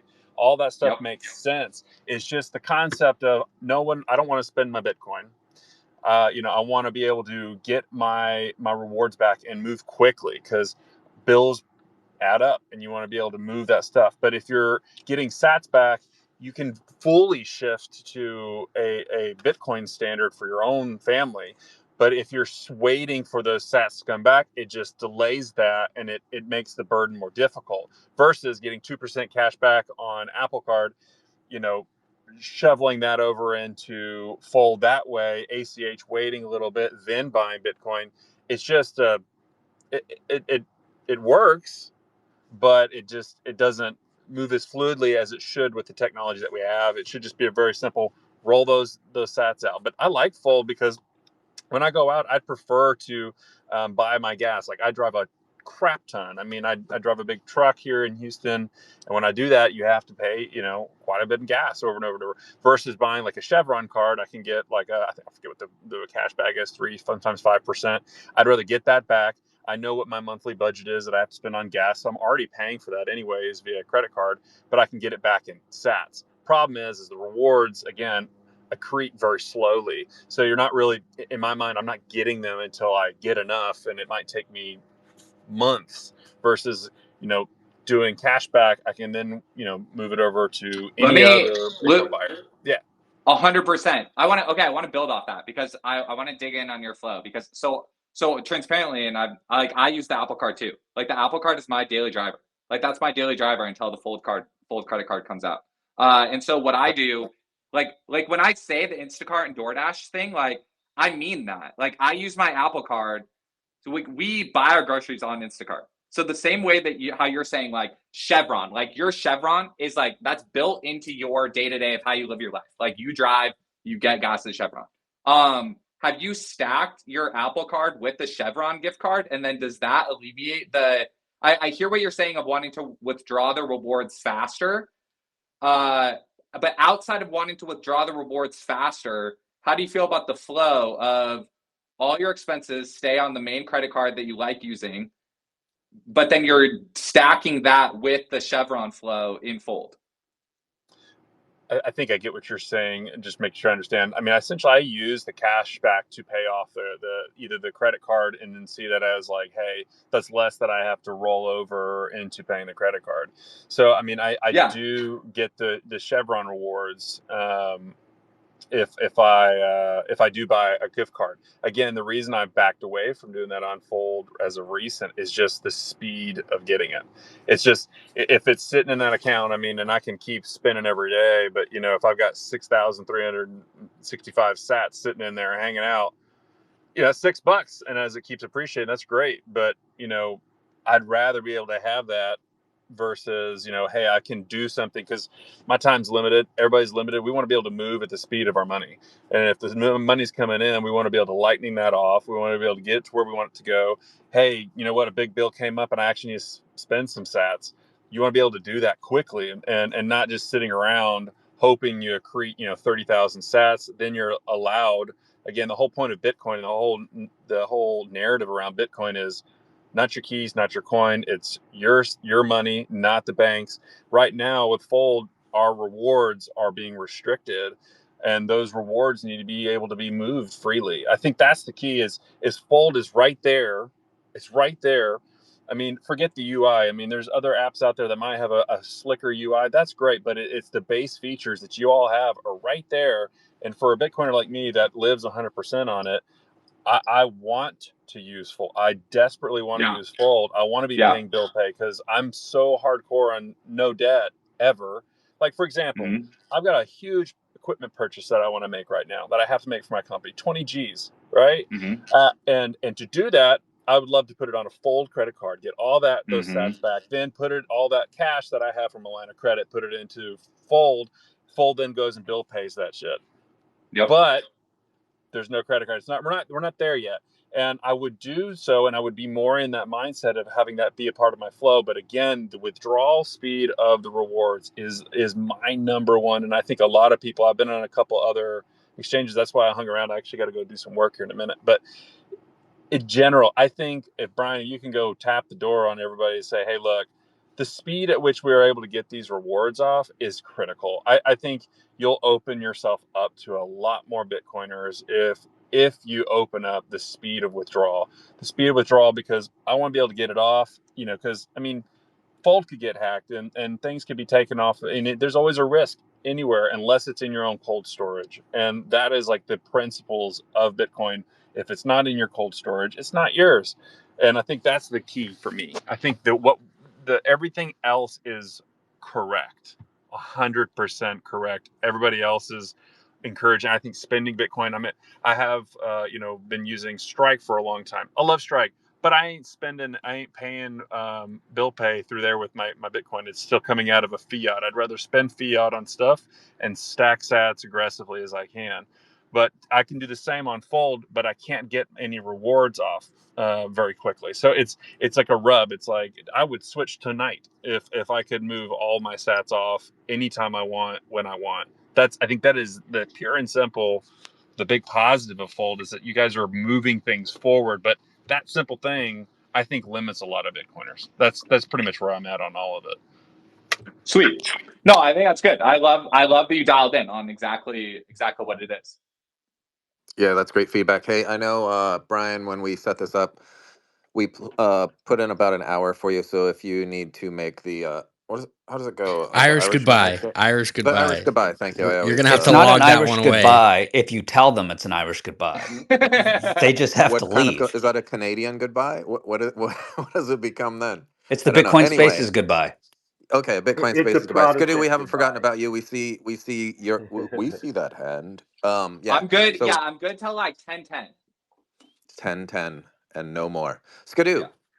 the Hey, floor is yours. awesome. Hey, you guys. Hello, everybody. And hey, Brian. Yeah, I would call it a Protestant goodbye, proper. You know, you're going to bail early, but you're going to make sure you tell everybody. But anyway, Brian. So yeah, I was a Fold user. I think really early on. I'm not sure how long you guys have been there, but at least a few years ago. I technically still have a card. 1967. Right, right. That's my birth year, buddy. What are you doing? That's why I said it. So nice, nice. So yeah, just I think I'm gonna ask you to retrace, and hopefully that's not painful. I wanted to say, so the reason I stopped using it was simply, as they say in economics, self-interest. I was spinning the wheel and getting really low percentages most of the time. And the Capital One card, Evil Monster, whatever you want to say, but the rewards are just so quick, and they were like 2% or something like that. And I was just like, fuck it, I guess I'll just stay with the Capital One. I'll get that, I'll use it on Amazon or someplace, and then I'll just kick the equivalent cash back into Bitcoin.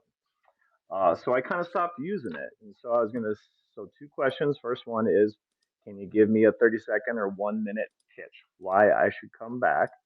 And I know that retraces many things said here, but I just want to see how you'd put it out in a linear sales fashion.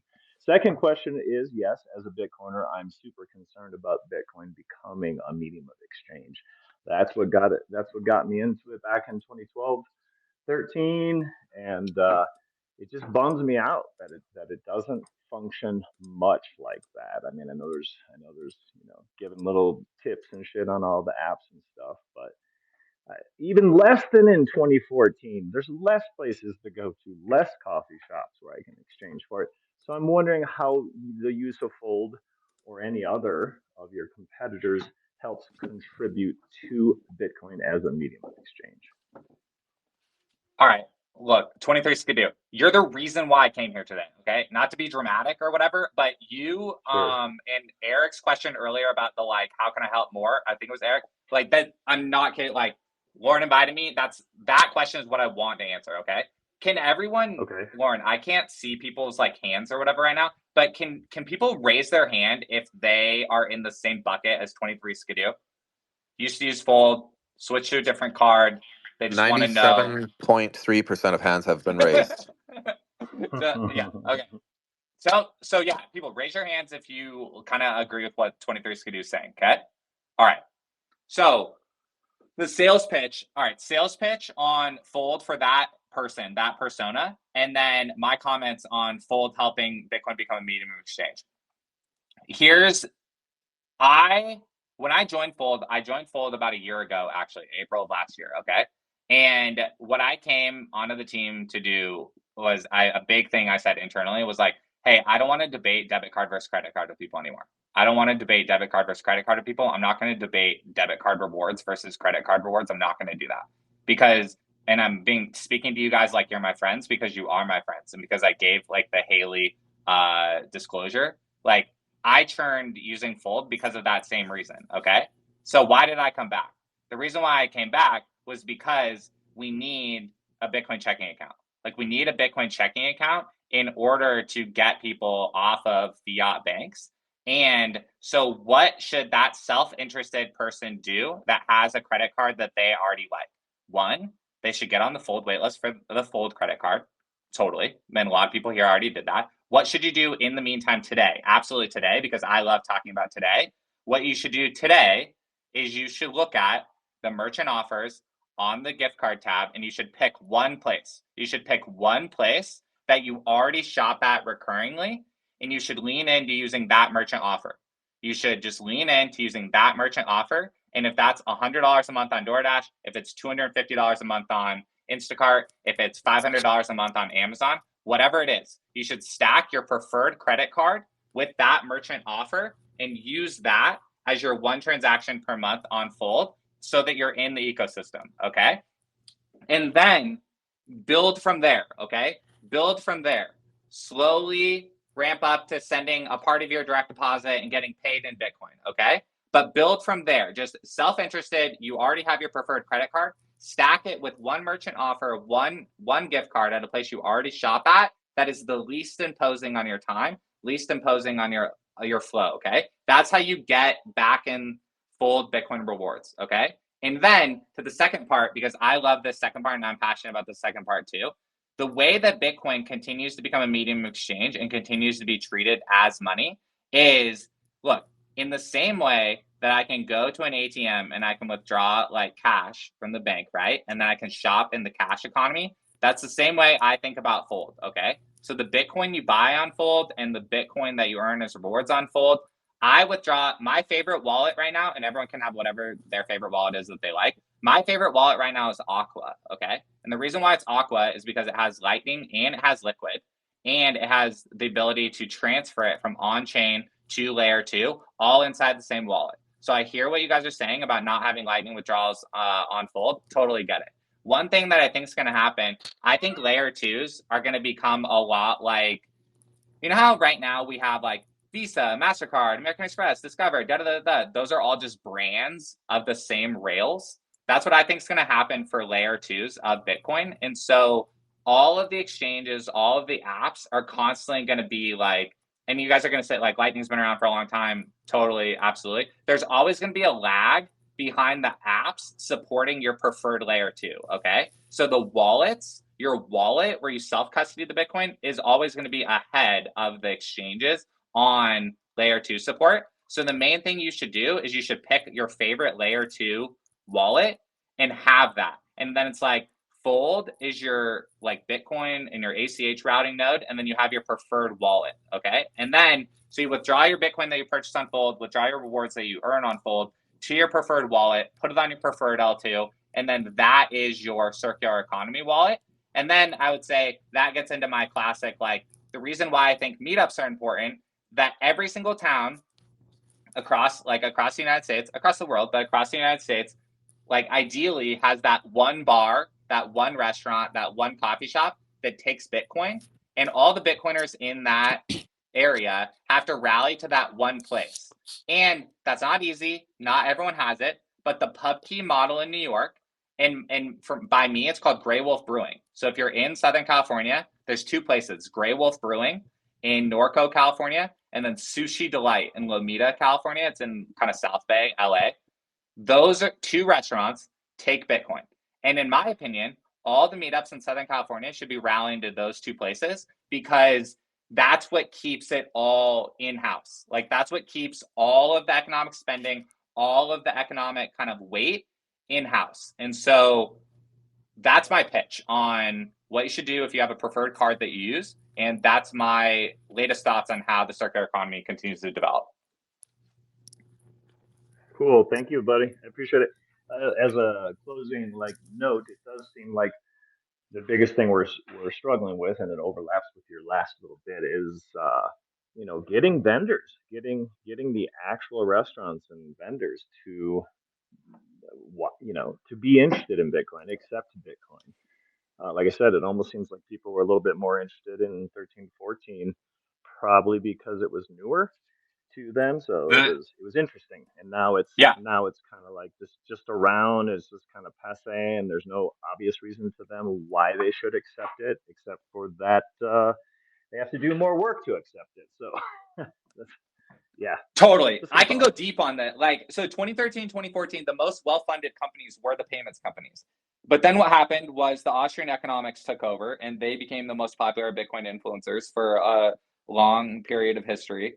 And they said the whole thing of you should spend your weak money, don't spend your hard money. And that became boilerplate, commonly accepted, everywhere, set in stone Bitcoin personal finance advice. And I say this thing of where OG Bitcoiners were great at talking about Bitcoin, they were bad at talking about personal finance. And that's why my whole thing that that's what I'm passionate about is I'm passionate about talking about Bitcoin through the lens of personal finance. And I believe that I actually believe it is can be rationally economic to spend Bitcoin. I believe that. That's not sexy. People love arguing about it. So it kicks off on lots of rabbit trails and all this stuff, right? But number one, that's what continues to keep Bitcoin in its own weird, wonky bucket that makes it different and makes it so you have to have an opinion about it. You have to have an opinion about it. When I go to Grey Wolf Brewing in Norco, California, it's this kind of blue collar, random horse town. Okay. And when I go there and the owner takes Bitcoin and the other old people, they're just how's it different than stocks? How's it different than stocks? Here's how it's different than stocks. I just bought this beer with it. That's why it's different than stocks.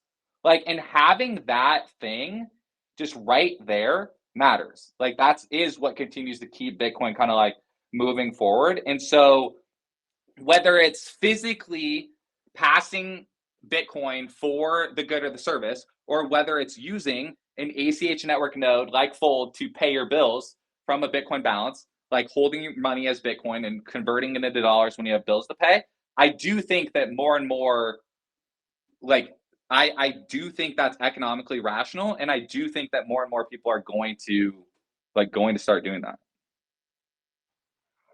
Yep. That's awesome, dude.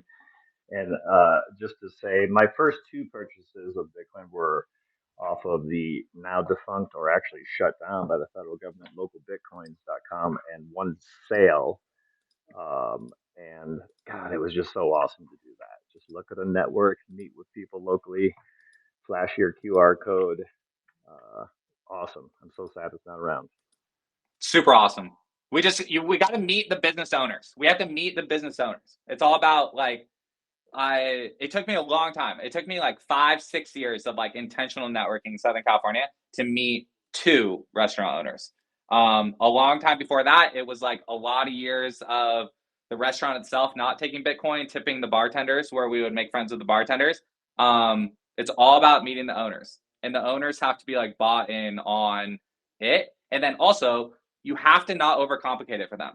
Don't come in pitching random stuff or wanting them to do the whole I don't run a lightning node, all this stuff. No, it has to be. That's why I love Aqua Wallet. Aqua, just have them run Aqua.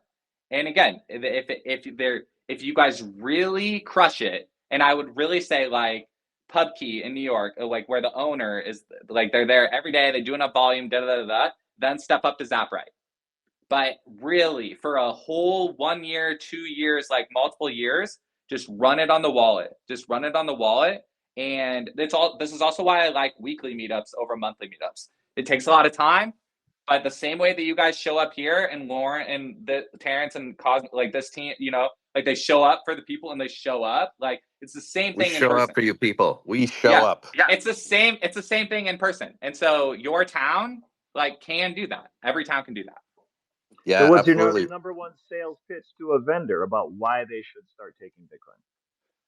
You have to customize it to the person. You have to cut if they care about freedom, then you hit them with the normal like fix the money, fix the world stuff. If they just care about money, then you just be like, look, I Never go want up. to bring butts and seats here. And in order for me to do that with my friends on the internet, like you have to participate from this angle, but then don't oversell it and just be like, look, for the first year, it's going to be me and one other person. And then randomly it'll pop to 5 people on 1 week. But then the next week it'll be back down to 2. And then maybe 4 months from now, we'll get 8 or 10. Like you can't oversell it. You have to target like small, meaningful restaurants where, you know, there's hundreds, thousands of restaurants across the United States that 3 more people every Thursday like changes their life. Yeah, we've actually been able to do that. I live in Northern California, close to a town called Redding. We've been able to do that with a few places up here, and we actually, like you said, Brian, we use those as our meetup places now. So it works out well. Rusty, and I think Brian has to exit. So if you need to just bail, Irishman style, No, we're good. We're good. One then more. go ahead. Hey, But Rusty. Rusty, take the mic, Yeah. sir. Yeah, Brian, asked a question about banking and all the regulatory. Just is there anything that you guys are facing that someone like myself who's worked with strategic credit and every regulatory body known to man, in terms of the ACH issue or the credit card being funded? I know you'll use Sutton Bank as your intermediary, but is there an issue or anything that someone maybe down in the crowd listening can maybe DM and help support? I know it's kind of a loaded question, but wherever we can do to help, because again, TradFi guy want to not be, but no, this is my answer. Like, we need more TradFi people. We need more TradFi people. So yeah, you plus anyone else in the audience that has experience like with TradFi, absolutely, like message me. I love like connecting with people that know that industry. And I honestly would, to wrap that out in like a general statement for everyone, look, don't join the Bitcoin industry. Like, bring Bitcoin to your industry. I know that kind of can be just like a cheesy like statement or whatever, but actually, we need all of us just in our regular life, our regular jobs, just being the Bitcoin person, like, is what got Bitcoin like where it is today. And so I would not, don't grow tired of that. Like, don't grow tired of that. Find, take time off, take whatever, but like continue to be the Bitcoin person, like as you talk to people, and continue to tailor it to them and to your company and to your town or whatever. So yeah. Thanks for having me today, guys. Thanks for coming, Brian. Really appreciate it. Yeah. Brian Harrington, everyone. See you guys. Yeah, message me. Talk to you soon. Later. Did I do that? That was I was trying to that do was that. me. I think we both did it. Okay, good. Yeah, I was trying. I was like, wait, that came on a split second earlier than I did it. I beat you to the punch there. Absolutely. Cosmo was working up a really slick transition because I think Terrence may be in the potty right now. So Oh, I'm right here, Lauren. I'm right here. Sorry, we're just alluding to some back channel talk that I couldn't help but laughing aloud. Yeah. Anyway, we were gonna probably hard pivot back to maybe the previous discussion about 21 or self custody or some of the other I stuff. had something that I really wanted to say, and then I was rudely cut off. So I apologize. It was a response to Matt. I'm in agreement with you, Matt. I don't even know if you remember your comment, but I think the Oh, I remember. so I think the big thing is that my worry is that, yeah, I get that not everyone's going to be able to do self custody. That's just like 100%. Probably 95% of people will not self custody their Bitcoin. That's just like a relatively inconvenient truth that we have to kind of come to terms with.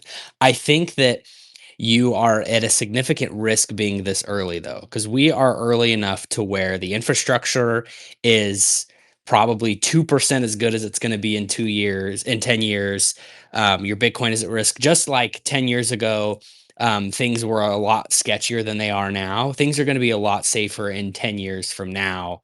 And so I think during this transition time, there's a significant amount of risk of are your coins in a Mt. Gox, or as we, as safe it is now, I don't know if it'll be safe in the future, or is it a Coinbase, right? So what is the institution you're using?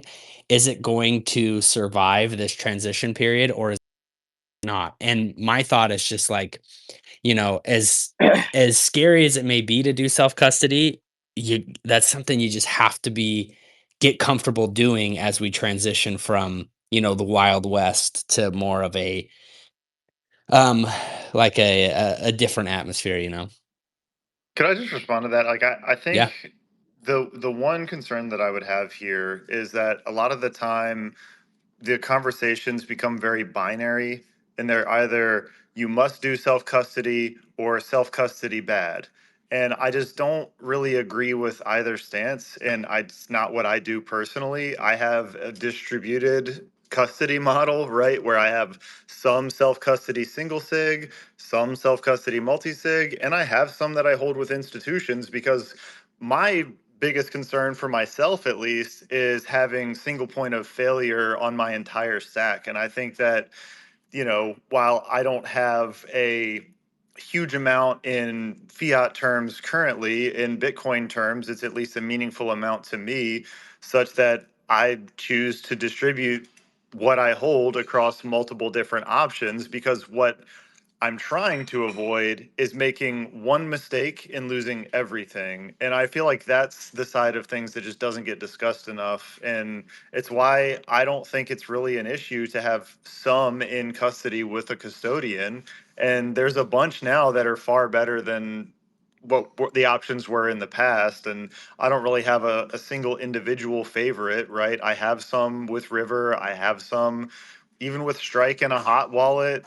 I've got, once again, it's distributed. And that's the key thing for me that I personally feel like people should do, is if you're actually keeping a meaningful amount of your net worth in Bitcoin and you're just holding straight up sats, you're not trying to do any fancy games with it, I just wouldn't keep that entire stack in one spot. I just feel like that's the real risk for people to navigate what you were just talking about. for sure. Because if you Yeah, had your entire stack on just Mount Gox, you got wrecked, right? And obviously there weren't as many options back then, but there's so many options now that I'd say almost no excuse to have everything in one spot anymore. And I think it'd be really dumb if that is what you're doing, because you're one oops away, and there's no bailouts in Bitcoin. Like, you just get screwed, you lose it all. So that's the concern that I always have. And I always try to advocate, like, don't just have a single point of failure for your stack. yeah, and I think that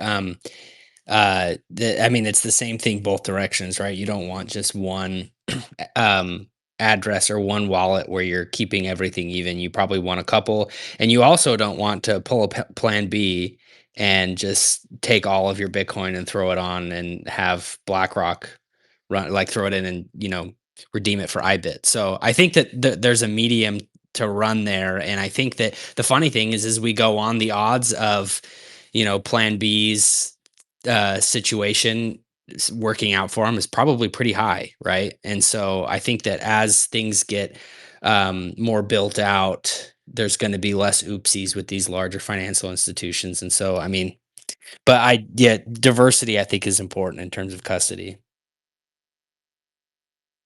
Matt, you could also increase your self custody, because I remember last time I was at your house, you had your 12 seed words on a post-it note on your fridge. And I remember, No, no, I sent them to you digitally. I took a picture of them, remember? No, that was And me. That was me, Matt. I have your oh, yeah, seed but words. when you well, did he's that, keeping them safe for I me. told you about multisig. And then last time I came to your house, you had 3 post-it notes on your fridge with the 12 words. And it's like, I told you, you need to separate those geographically, potentially jurisdictionally, maybe have a collaborative custodian hold one set of those post-it note words. But I don't know. But I think self custody is Spit it simple. out, Terrence. Come What? on, man. Has the cat got your tongue? What the hell? Well, I'm trying to talk to someone who writes his words on a post-it note and thinks self-custody is too difficult. So, Oh, I tattooed mine on my ass. So, hey, no, we did have well, a who's looking discussion at those yesterday. words then? Your mom. We did have a Nobody. They're super discussion safe. yesterday about multi-sig, about jurisdictional issues where people are putting things in other countries and sophisticated wrench attacks. Help me here because it seems like I if just somebody, feel like, yeah, sorry to interject no, here. no, go ahead, I think the concern that I have is like if we sit here, and I think it's important to discuss those things as hypotheticals. Don't get me wrong, for sure. but at the same time, if you just sit there and beat the extreme worst case scenarios to death, then it starts to almost come across as like you're being a full-on prepper in more of a derogatory way. I think everybody should be prepared, and that's kind of what I was just advocating for. But at the same time, like if the conversation is only there of basically like how do you have this crazy elaborate multi-sig collaborative custody only, like and you just go down that rabbit hole further and further, I think you kind of lose people. And I don't know, I just feel like it's a lot Well, Matt, easier. a lot of this is whatever person's coming in with a wrench is going to have to know you have Bitcoin anyway, and then they're going to have to trust you when you tell them, no, no, I swear to God, it's I don't have single sig, it's not here. So I mean, you're going to be losing fingers regardless. I mean, yeah, maybe they'll be able to Well, torture it out of you if you do have it that's at not what your. I'm getting at, No, though. I know Uh, that, but I'm just saying, like, I understand what you're saying too. You're almost saying the opposite, which is like, hey, man, like, let's keep these like, I think we hypotheticals. just spend a little too much time on it sometimes Right. when there's so many good options out there now that sitting there and telling somebody that they need to have their, two different phrases in their separate underground bunkers to make sure that they're Right. secure. Like I said, I think you start to lose most people. And I would prefer to have the conversation in the realm where it's like, hey, look, there are so many options out there that there's no correct solution. There are trade-offs in every circumstance, and what you need to do is just try to understand what those trade-offs are and pick what's best for you versus going the full nuclear route, which is where I think a lot of Bitcoiners go, which is trying to defend against this hypothetical absolute worst case scenario, which thankfully most people hopefully will never have to deal with anyways. Yeah, So I'm with you, man. yeah. Totally with you. No, I think we're saying the same things because my point was it's like if somebody's coming and it's the worst of these hypothetical situations, it really doesn't matter if you have all this set up for, the worst case scenarios. You're still going to probably either die or lose fingers or whatever it is. Anyway, we got Nikolai up here. Nikolai, sir. Hey, Lauren, how you guys doing this morning? Super, thank you. I felt compelled to come up because when you started talking about chopping off fingers, I think every Bitcoiner who self custodies has thought about that wrench attack and how to handle that scenario. And listen, I'm not shilling for her, and God, forget the other guy's name, but Anchor Watch with the insurance product. I've talked to them a couple times, and I think they'd be a great guest on here. I have no affiliation with the company, but essentially, if you've purchased that insurance, and I think it's around 55 basis points. So if at Plus 100,000, $15,000 or so deductible minimum. Depends on the amount. Just FYI, because it's like regular insurance. yeah, no, there's definitely a deductible, but just think for a second. Somebody's over at the house, and it's dark and it's nasty, and you've got some Bitcoin. With this insurance product, like you can call up Anchor Watch and say, "Hey, I want these guys to have my Bitcoin. Like I am going to, you don't have to cut my fingers off. I'm going to cooperate with you right now, and make sure you effectively steal it." Nikolai, how much are they willing to pay us for an hour spot on here? We just had Fold on and they greased our palms in the amount of 10,000 US dollars. So I'm Really? kidding. Wow. I joke. I No. joke. Yeah. No, hey, they're good people. Listen, I haven't taken the You guys are getting paid? That was my attempt at humor once again. Sorry, Nikolai, go ahead. No, no, look, I haven't done it yet because I just don't think I'm like a, much of a target, and it's kind of sticky, right? You put effort into, distributing your keys, and I do a multi sig with Unchained, and I'm pretty impervious to a wrench attack anyway. It'd be pretty tough, but um, I just the whole psychology of the moment shifts from if you were under duress, it shifts from trying to prevent the guy from stealing your Bitcoin to helping the guy steal your Bitcoin and saving your fingers and your life and your children's life because you know that you're largely insured. So it's an interesting product in that regard. And the way they basically insure it, in essence, is because they're time locking it. So any insurance company would take that insurance because cryptographically it's impossible for anyone to get it. And it's actually not that difficult to do. Anyone can do it. You can download Liana software for free. You can do it off of Sparrow. There's several apps coming out.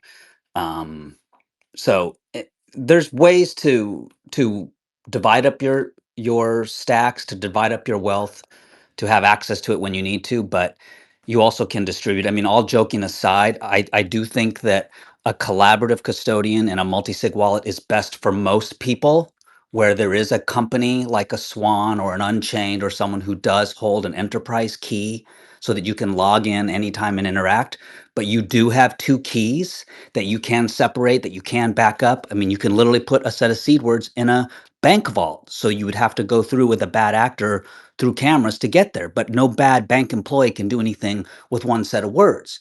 And if you want to take it to another step, because you want to think about inheritance or estate solutions, you can use someone like where I work, and I'm not trying to shill where I work, but I'm at the Bitcoin Advisor, where we act as a key agent, and we will hold a key for you if you want that, or we don't have to hold a key. We'll just help you figure out how to distribute the other two keys. But some people don't feel comfortable hanging on to two keys.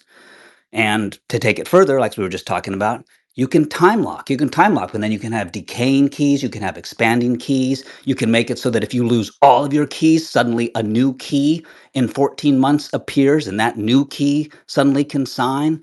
You can give your kids keys that don't, even come into effect until a certain block number. So there's so many things, and a lot of these are going to be coming on board within the next 12 to 24 months, and it's going to become so much easier to solve a lot of these problems, because it is a problem for many people right now. But I also believe that we all learn how to use our phones, we all learn how to drive a car, and some people maybe just want to take Uber, and so they don't have the sovereignty of their own car to go exactly where they want, when they want, and how they want. But yeah, that's convenient, but I don't know. For me, I'm definitely a self custody guy. I get how not everyone's going to be able to do that eventually, and it's helpful for TradFi to have these steps and to come in. That's fine. Some people just need the price appreciation. They're in parts of the world where that's all that matters. And I'm not some prepper. I don't believe the world's going to fall apart and we're going to need to be running around with guns and digging up gold in the ground. I think that there's going to be more problems if that ever happens. But I believe that all of the people in this space, the people that we're talking to here, should be self-custodying, because you've come this far, you've learned that much, that is the killer app that Satoshi designed, that for the first time in human history we can self-custody our own property. We actually can have property, and it can be frictionless, and we can hang on to it as long as we need to. And so I think that some people want, you can put a sticker of a gun on your house, and that will deter a lot of people. They think, oh, this person has a gun. But some people might want the utility of the actual gun when and if they need it. And again, depending where you live, I want the Why not utility of the both? gun. Terrence, I think you're wrong. One day we will be living under an overpass eating cat food. Well, that is your future potentially, but I just don't think it's going to be Mad Max Thunderdome. I sure hope not. Terrence, you want to kick it around the horn? Let's kick it over to the man whose last name is just a scrambling of his first name, Eric Rice. Pig Latin, yeah, totally weird name. Guys, to wrap it up today, self-custody is very important. Don't forget that this country allows one thing many other countries don't, a Second Amendment right. If you're worried about a $5 wrench attack, go ahead and get yourself a $600 Smith & Wesson. And those wrenches, by the way, are $20 now due to inflation. So it's a $20 wrench with attack. a 30% tariff. Yeah, it's getting more expensive for that attack. But yeah, you've got a chance here for a bearer asset that can be used in multiple different ways. Like we talked about yesterday, Bitcoin is the queen on the chessboard. It can move anywhere and do anything. Use Fold. It's a great way to stack when you're just spending your money. I think it's a great thing. I'm glad you guys had them on here today. But nothing new revelatory. I did just interview the lead investor on the TikTok acquisition, and I think that you're going to find out in that interview there's some very interesting stuff down the pike there. So I'd love to talk about that tomorrow. A lot of interesting Eric, stuff, guys. Keep your heads up. Eric, Yeah. the word of the day, Vegas. Any more insights? Did you find out any new information since we touched base about it yesterday? Nothing since yesterday. No new updates. We're going to all hang out in Vegas. We're going to drink, and the bar tab that is being paid, the amount of that keeps growing. So bring your game faces, because if we don't have to pay for a venue. Are you up to 7 drinks now, Lauren? Well, in Vegas terms, it'll probably be 3. But yeah, I'm excited to meet everybody. I'm excited to shake hands with fellow plebs. So it's seriously the most wonderful part about any of these conferences, in my estimation. It'll be a club soda party, Matt. Club sodas all around. Heck yeah, that's my kind of party because I don't really drink No, anyways. there's not. So There's a lot of non-drinkers, and I have been drinking a lot more responsibly, the last several years than earlier in my life. So, I'm not going to get schnockered or anything, but free drinks are flowing. I'm going to partake, ladies and gentlemen. It's a that's canteen fair. party. Everyone just bring a canteen.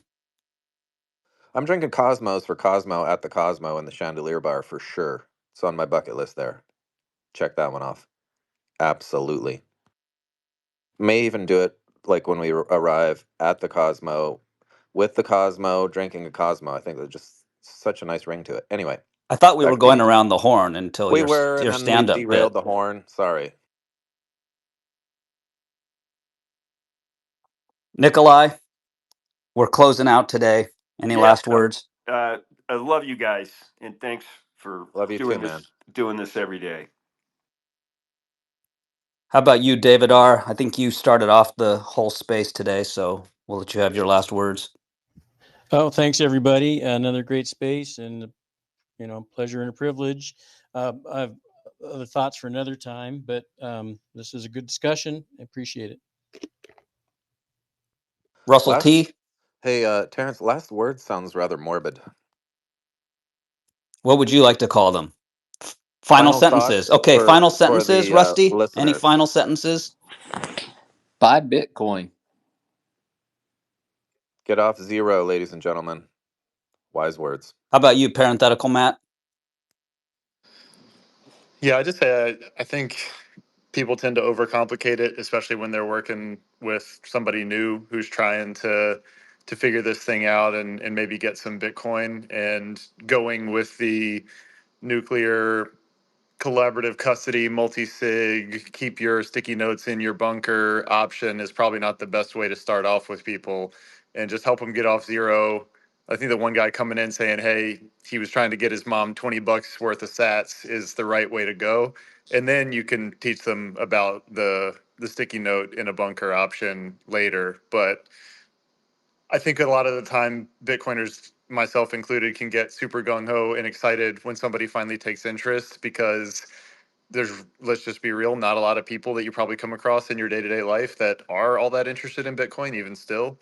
So don't let your over eagerness push somebody away by trying to go down the most complicated rabbit holes right out of the gate. Just help them get like an Aqua wallet or something, and get them $20 worth. Get your Just get them off mom zero. $20 worth of Bitcoin. I've been trying to get Terrence's mom Yeah, 20 Aqua bucks or worth Blue of Wallet. Bitcoin, but I think Aqua your or mom has Blue, any seen of my seed those words. are So great because they are 12-word heuristical determination wallets. So you can even have your own words with those, even though they're hot wallets.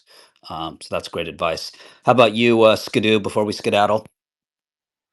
Nice, I love it. Yeah, maybe a little bit off the chain of Bitcoin specifically into the bigger macro. Don't forget to pause. in life. Uh, don't forget to pause and take in the beauty and the grace of everything that is, because when those final days and moments come, I probably won't care too much about my Bitcoin stack other than maybe what I left for my kids, but I will care about the quality of being present with this magic and with God. Love y'all.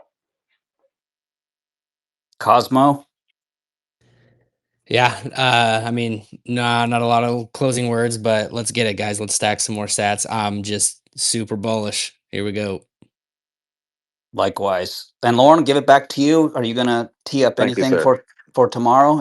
I Is am there anything? not. It's I'm No. gonna rely on Punch Bowl for that one. But no, I was impressed with all of your magic today. I hadn't figured out Eric's name, so that was wonderful. Well done, co-host. No, I really want to just echo what Skidoo was saying. Like, I really want to tie this personally to love. That's the message that I want out of all of this. I would like love to be the predominant message above Bitcoin, even because Bitcoin is a tool for love, and love is the relationships you have. It's your life. Somebody was posting earlier about a heart attack that they had, and it just really made them wake up to appreciate the good things and to cherish them and to live every day in those moments like it could be your last. So love the people close to you, and that's what I want to do. And I'm not perfect. I screw up all the time, but I strive every day to be a better person and love those closest to me and love all you folks. And with that, I will say adios. Do those tattooed 12 words on your ass help you get more love?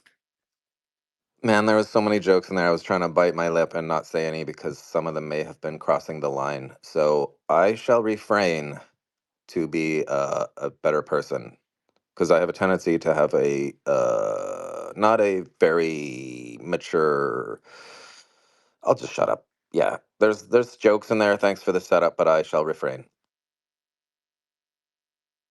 Do we get to enjoy some music on our way out, or Hey, you you haven't know what's planned exciting again? is Once again, about you three failed. 3 minutes ago, Jason, who created our show starter, is actually giving us a longer version with a few edits in there, and he just sent it over. And he's also going to be making us a closer. So I'm excited to hear that. So that should be about a week or so, and I will be kicking around the latest version of our opening song to you guys right after the space is over. So no music, sorry, unless one of you guys have something to queue up. Perhaps he can edit you and make you shorter. I like to be tall. Ooh, zing. Cosmo. Was that a Man, the drum man roll on or was board. that a whatever it's called? The but a. The bongos? Yeah, sounded like bongos. Oh, I'm trying to find what's that? Never mind.